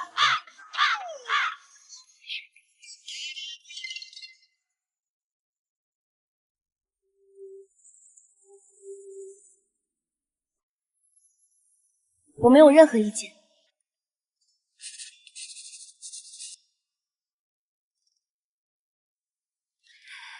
放心，这次投资绝对不会让你吃亏。他还没准备好接受，不过没关系，小时候我死缠烂打让他同意，现在也可以。我相信你。你应该快离开海城了吧？裴氏集团在海城好像也没有什么业务。如果之后没什么事，没必要特意跑过来。啊，我忘了告诉你，我最近在南城发现一些非常有潜力的新兴产业，我打算亲自在这边考察一段时间，所以接下来我们会经常见面。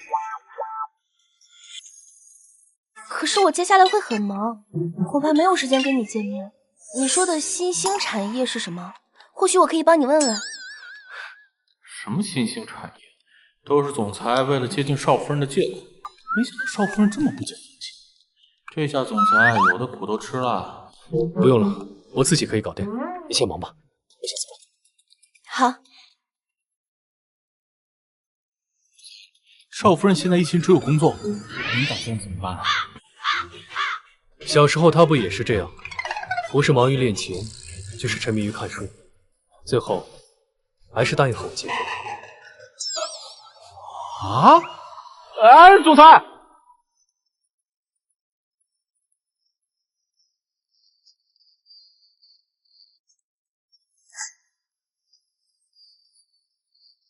大小姐，这束花是裴总让人给送过来的。裴总说您已经辛苦了，工作好久了，这束花送给您，希望您在工作之余可以获得片刻的放松。好甜蜜啊！那我们继续吧，今天的会就开到这里。好，散会。好，走吧。走吧。这个不太对一下，走吧。大小姐，这是裴总送来的夜光石手链，他说这个手链的颜色非常漂亮，你一定会喜欢的。好漂亮，好暖。这个男人还真是够意思，说是各取所需，可是现阶段都是他单方面的帮助我，也多亏了他，我的工作进展才这么顺利。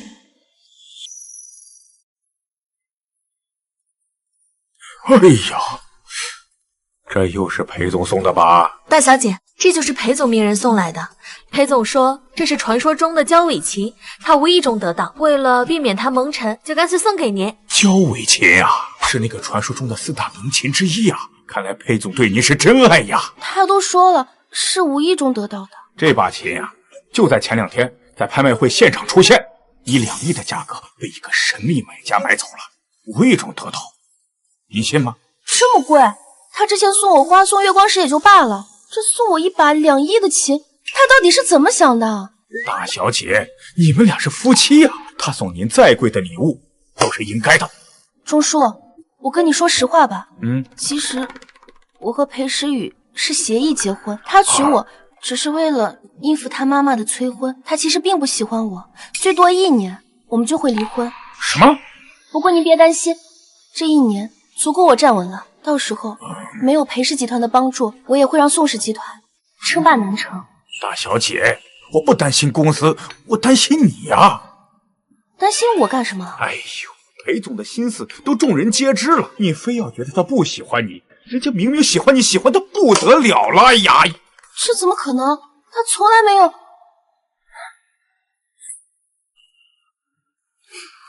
早点回来，否则我会想你的。你会想我吗？会。既然我达到你的要求，那你可以履行承诺吗？我们可以永远不离婚，永远在一起吗？难道他真的？大小姐，看来你心中有数了呀。裴总这么好的男人，你怎么能轻易放过呢？钟叔，我知道了。我需要思考一下。哦，好，没事，那我先走了。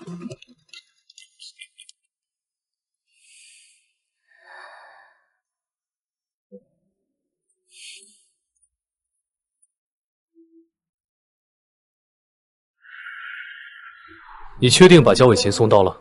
当然，我亲自送到邵夫人办公室的。那这个时间他应该看到了，他会有什么反应呢？不然我还是亲自去问问他吧。哎，总裁，您送了这么名贵的一把琴，邵夫人如果被您打动了，肯定会主动打电话联系您的。啊，裴总，我们大小姐让您在这个地方等她，她稍后就来。是他的自己，告诉他我会准时赴约。哎，总裁，看来大小姐终于被您打动了，这就叫皇天不负有心人。走，我们去这里。啊！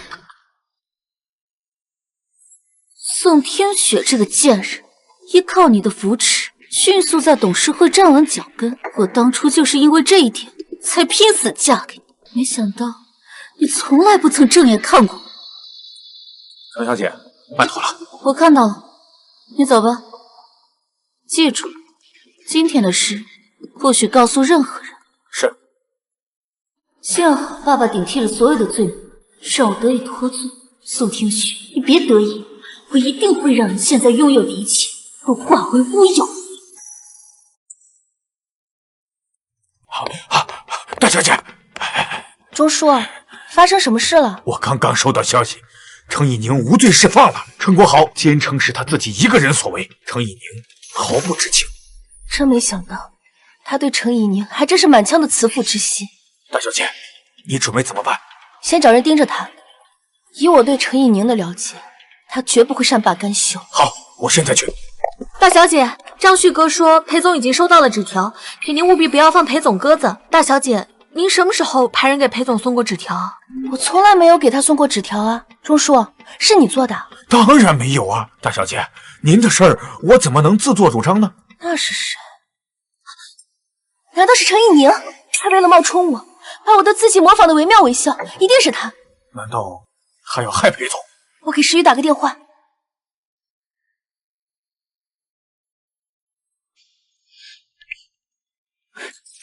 天雪特意请我吃饭，我绝对不能让任何人来打扰。您拨打的电话已关机。他竟然关机了！小鱼，去问问张旭，他们现在在哪儿？是。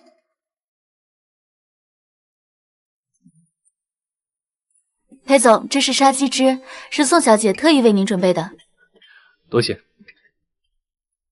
天雪竟然知道我爱喝杀鸡汁，她一定是准备接受我的告白了。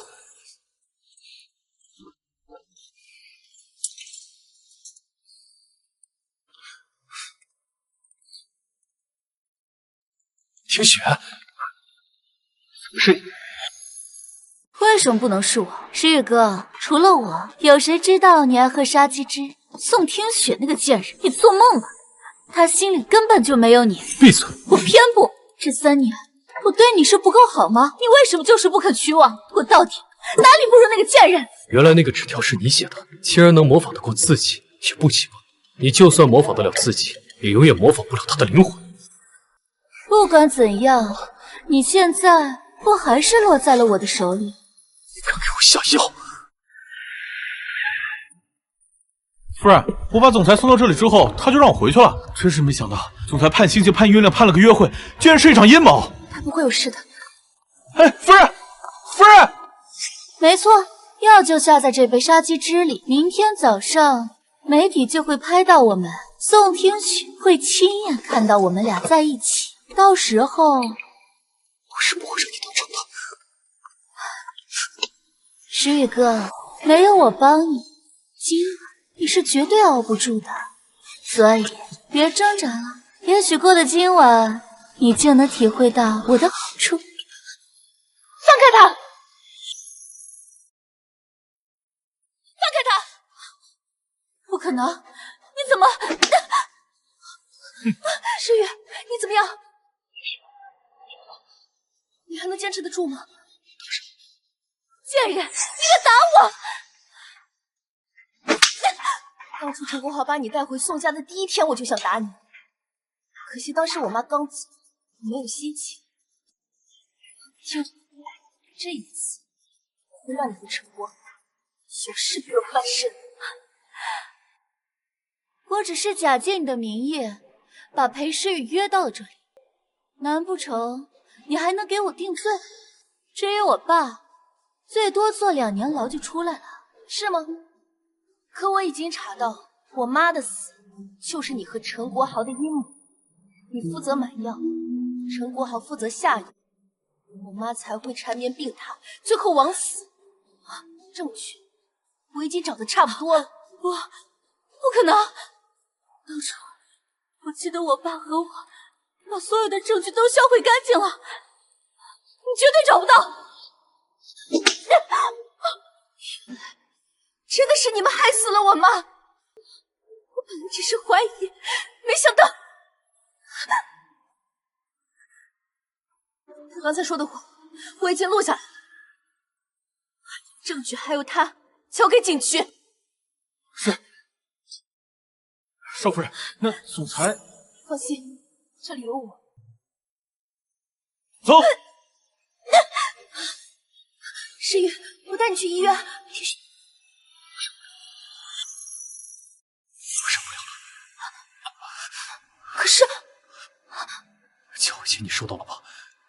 我的心，你应该知道。你愿意吗？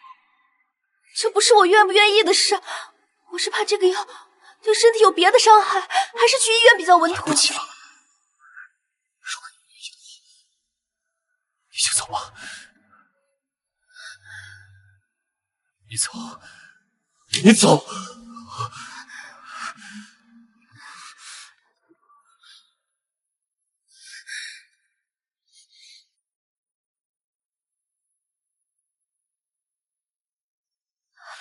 How can I be sure that you won't walk away? Why do love this time? Love me the best way. How can I be sure?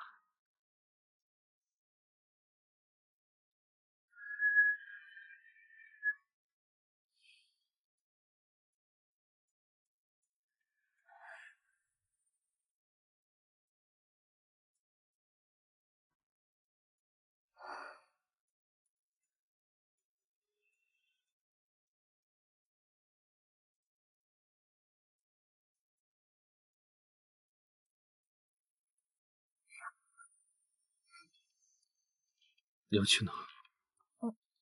你醒了？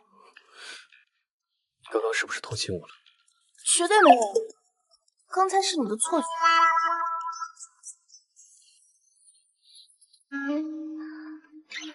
你知道吗？其实你来裴家的第一天晚上，我几乎一晚没有睡。为什么？因为你在我身边。那个时候你就……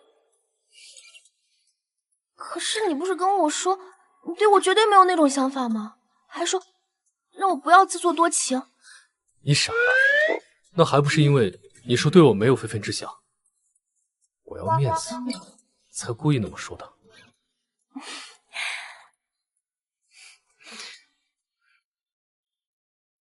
不管你是诺诺还是听雪，我都欠你一个真实的表白。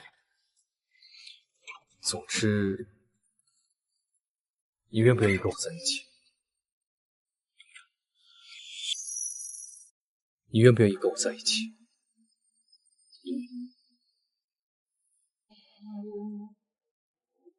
诗雨，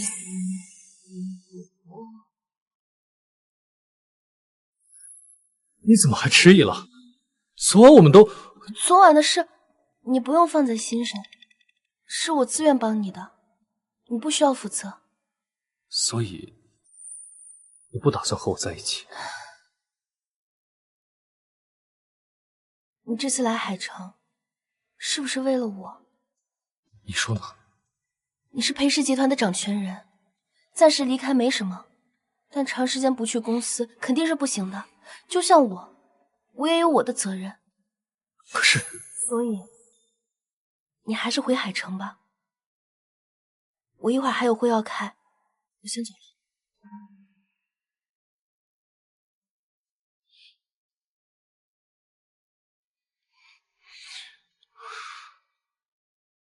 这个没有良心的女人。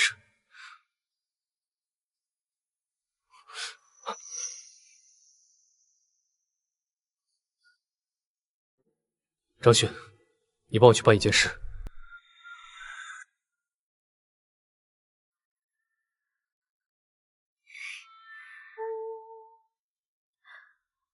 大小姐，大小姐，什么事啊？刚刚有对夫妻找您，他们自称姓沈，说是您的养父母。真的？快请他们进来。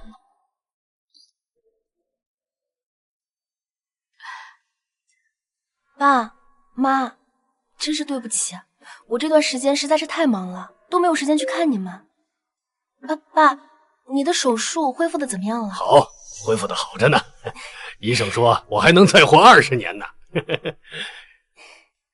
我们在新闻上都已经看到了，原来你是宋家的千金，这声爸妈，我们可真是担不起啊。是啊，妈，您说什么呢？是您和爸给了我2次生命，我的亲生母亲已经离世了，我亲生父亲就是那么一个畜生。你们愿意给我当爸妈，我高兴都来不及。好孩子，只要你不嫌弃我们2个老家伙，我们永远都是你的爸妈。好孩子，只要你不嫌弃我们2个老家伙，我们永远都是你的爸妈。不嫌弃，以后有你们陪着我，我很高兴。既然呢，你还认我们2个当爸妈，那我可就要骂你了。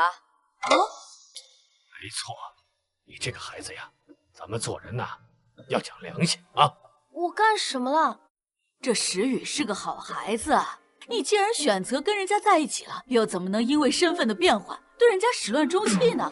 石宇，好孩子。当时啊，你正在忙工作，是石宇啊亲自把我接出院，还天天带着营养品上门慰问我们。一开始我还以为他跟那个张旭小哥一样是你的同事，这后来发觉不对劲儿，追问之下他才坦白，原来呀，你们谈恋爱已经有一段时间了，那还是你拜托他多多照顾我们呢。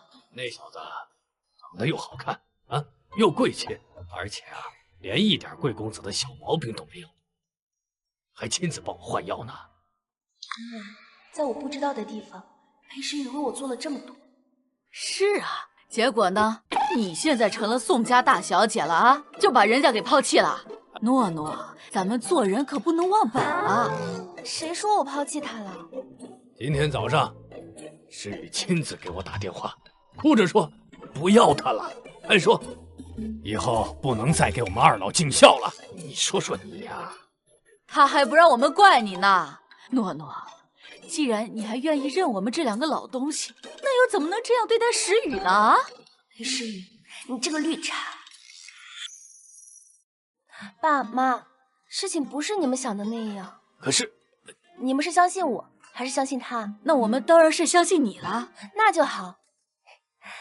既然你们2老已经来到南城，那就在这好好玩2天吧。小鱼，叔叔阿姨，我带你们去酒店休息。那我们就不打扰你了啊。行吧。我跟你说啊，你要是跟石宇没什么本质性的矛盾，可千万别跟他使性子啊。放心吧，爸妈。行，走吧，走吧。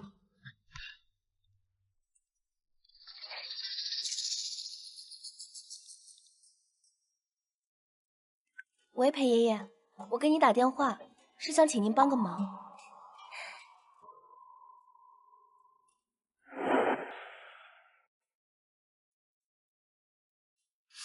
怎么还不出来？也不知道在里面聊得怎么样了。总裁，您确定这招有用吗？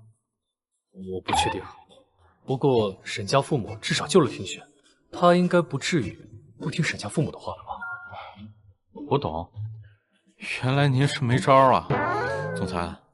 这要我说，您要不还是放弃了？你闭嘴！你懂个屁啊！我可以感觉到，听雪一定很喜欢我。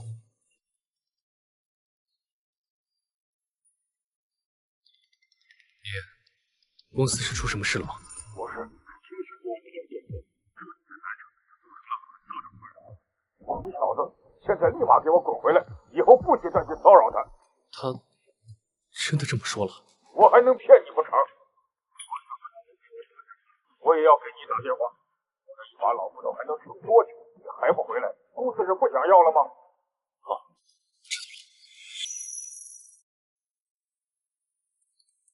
总裁，我觉得老爷子说的挺对的。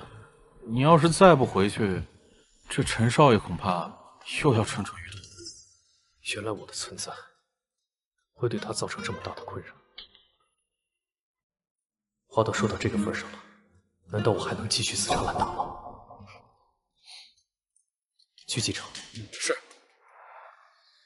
大小姐，我听说裴总回海城了，你们昨晚不好好的吗？这怎么回事啊？可能是因为我拒绝了他。为什么呀？难道你不喜欢他？不，我喜欢他，但我不得不这样做，因为我需要知道他会不会对宋氏下手来逼我就范或者泄愤。这不至于吧？周叔，你知道吗？我妈就是被陈国豪和陈以宁父女俩害死的。什么？我要安排律师，争取判他们死刑。其实，我妈在临死之前就大概猜到，还多次提醒我，让我注意陈国豪。但是我总觉得他是我爸，总不至于。也知道，大小姐，所以这次我必须更加谨慎。如果裴时雨因为这件事撤销对宋氏集团的所有技术支持，我们才刚起步，一切都还来得及。万一我们现在恩恩爱爱，过2年他变心了，那我们宋氏将万劫不复。我知道了，你想借这个机会来试探一下裴总。没错，我知道这对裴时雨非常不公平，但是这牵扯到公司，我不得不这样做。宋氏集团是我妈的心血。大小姐，其实对宋董来说，您的幸福才是最重要的。所以我更不能让我妈失望。时雨，希望你也不要让我失望。是做的什么垃圾？滚回去重做。是。总裁，什么事？技术部的人让我问你，上个月派去宋氏集团的技术顾问，要不要让他们回来？要我说，还是让他们回来吧。少夫人，哦不，宋听雪，她这么不识好歹，您何必做好人啊？把人叫回来，看他们怎么办。闭嘴！我是这么小气的人吗？既然我说过这是一笔投资，就不会因为私人感情而反悔。告诉技术部的人，再多派几个人过去，务必帮宋氏集团把系统搭建起来。总裁，您这又是何必呢？您这半个月为了他茶不思饭不想的。喜欢他是我的事，他没有义务来回应我。滚了！你是说裴氏集团过来的那几位技术顾问要走？是啊，我把待遇给到顶尖了，他就是留不住人呢。他们坚持要走，那多半是裴氏集团的意思，那就是裴时雨的意思。大小姐，没关系，我早有心理准备。大小姐， A 几名技术顾问说，刚刚接到裴氏的通知，合作继续，并且过2天，裴氏集团还会再派几名技术大拿过来。太好了，钟叔，公司暂时交给你，我去海城一趟。你到底有什么事情啊？不会又是来炫耀你这些破戒指的吧？我看你就是嫉妒。我们家有成受到了蓝山集团的青睐，马上呀就要和蓝山集团的千金结婚了。我这些呀都是我未来儿媳妇给我的。不会又是假的吧？我都鉴定过了，你呀少在这说酸话。听说你那个乡下儿媳妇好久都没回来了，怎么跑啦？关你屁事！我都知道了，这新闻里边啊都报道了，你那个乡下儿媳妇儿啊，才是真正的宋家千金。人家呀看不上石宇，那恢复身份以后呢，就和你们呀划清界限了。那又怎么样呢？裴氏集团的掌权人是我儿子。要不是上次的生日宴，老爷子凭借那一副千里江山图，一眼认出你那个乡下媳妇儿才是真正的宋天雪。你以为他会把所有的股份都给你儿子？现在儿媳妇跑了，老爷子会不会改主意？谁说我跑了？二婶，这段时间我只是忙于打理宋氏集团，才没能回来，你就造谣我跑了。看来上次摔的还是不够惨。哦，对了，忘了告诉你，蓝山集团是空壳公司。二婶，你怎么老是犯同样的错误？也不想想你儿子什么资质，大家千金怎么能看得上他呀？嫉妒，你们都是嫉妒，我懒得跟你们说。阿姨，婆婆，对不起，我来迟了。没关系，只要你还肯认我这个婆婆，那就比什么都好了。哎，六叔，在，赶紧去跟少爷说一下，他老婆回来了。是。来来来，快坐。妈，您这只镯子水头不错，我妈妈也有一只，留给我了。我这只啊，就是你妈给送的。别忘了，我和她也是多年的好朋友，要不然我当时也不会带着石宇去南昌做客了呀。你能多跟我说说我妈的事吗？那当然了。听雪，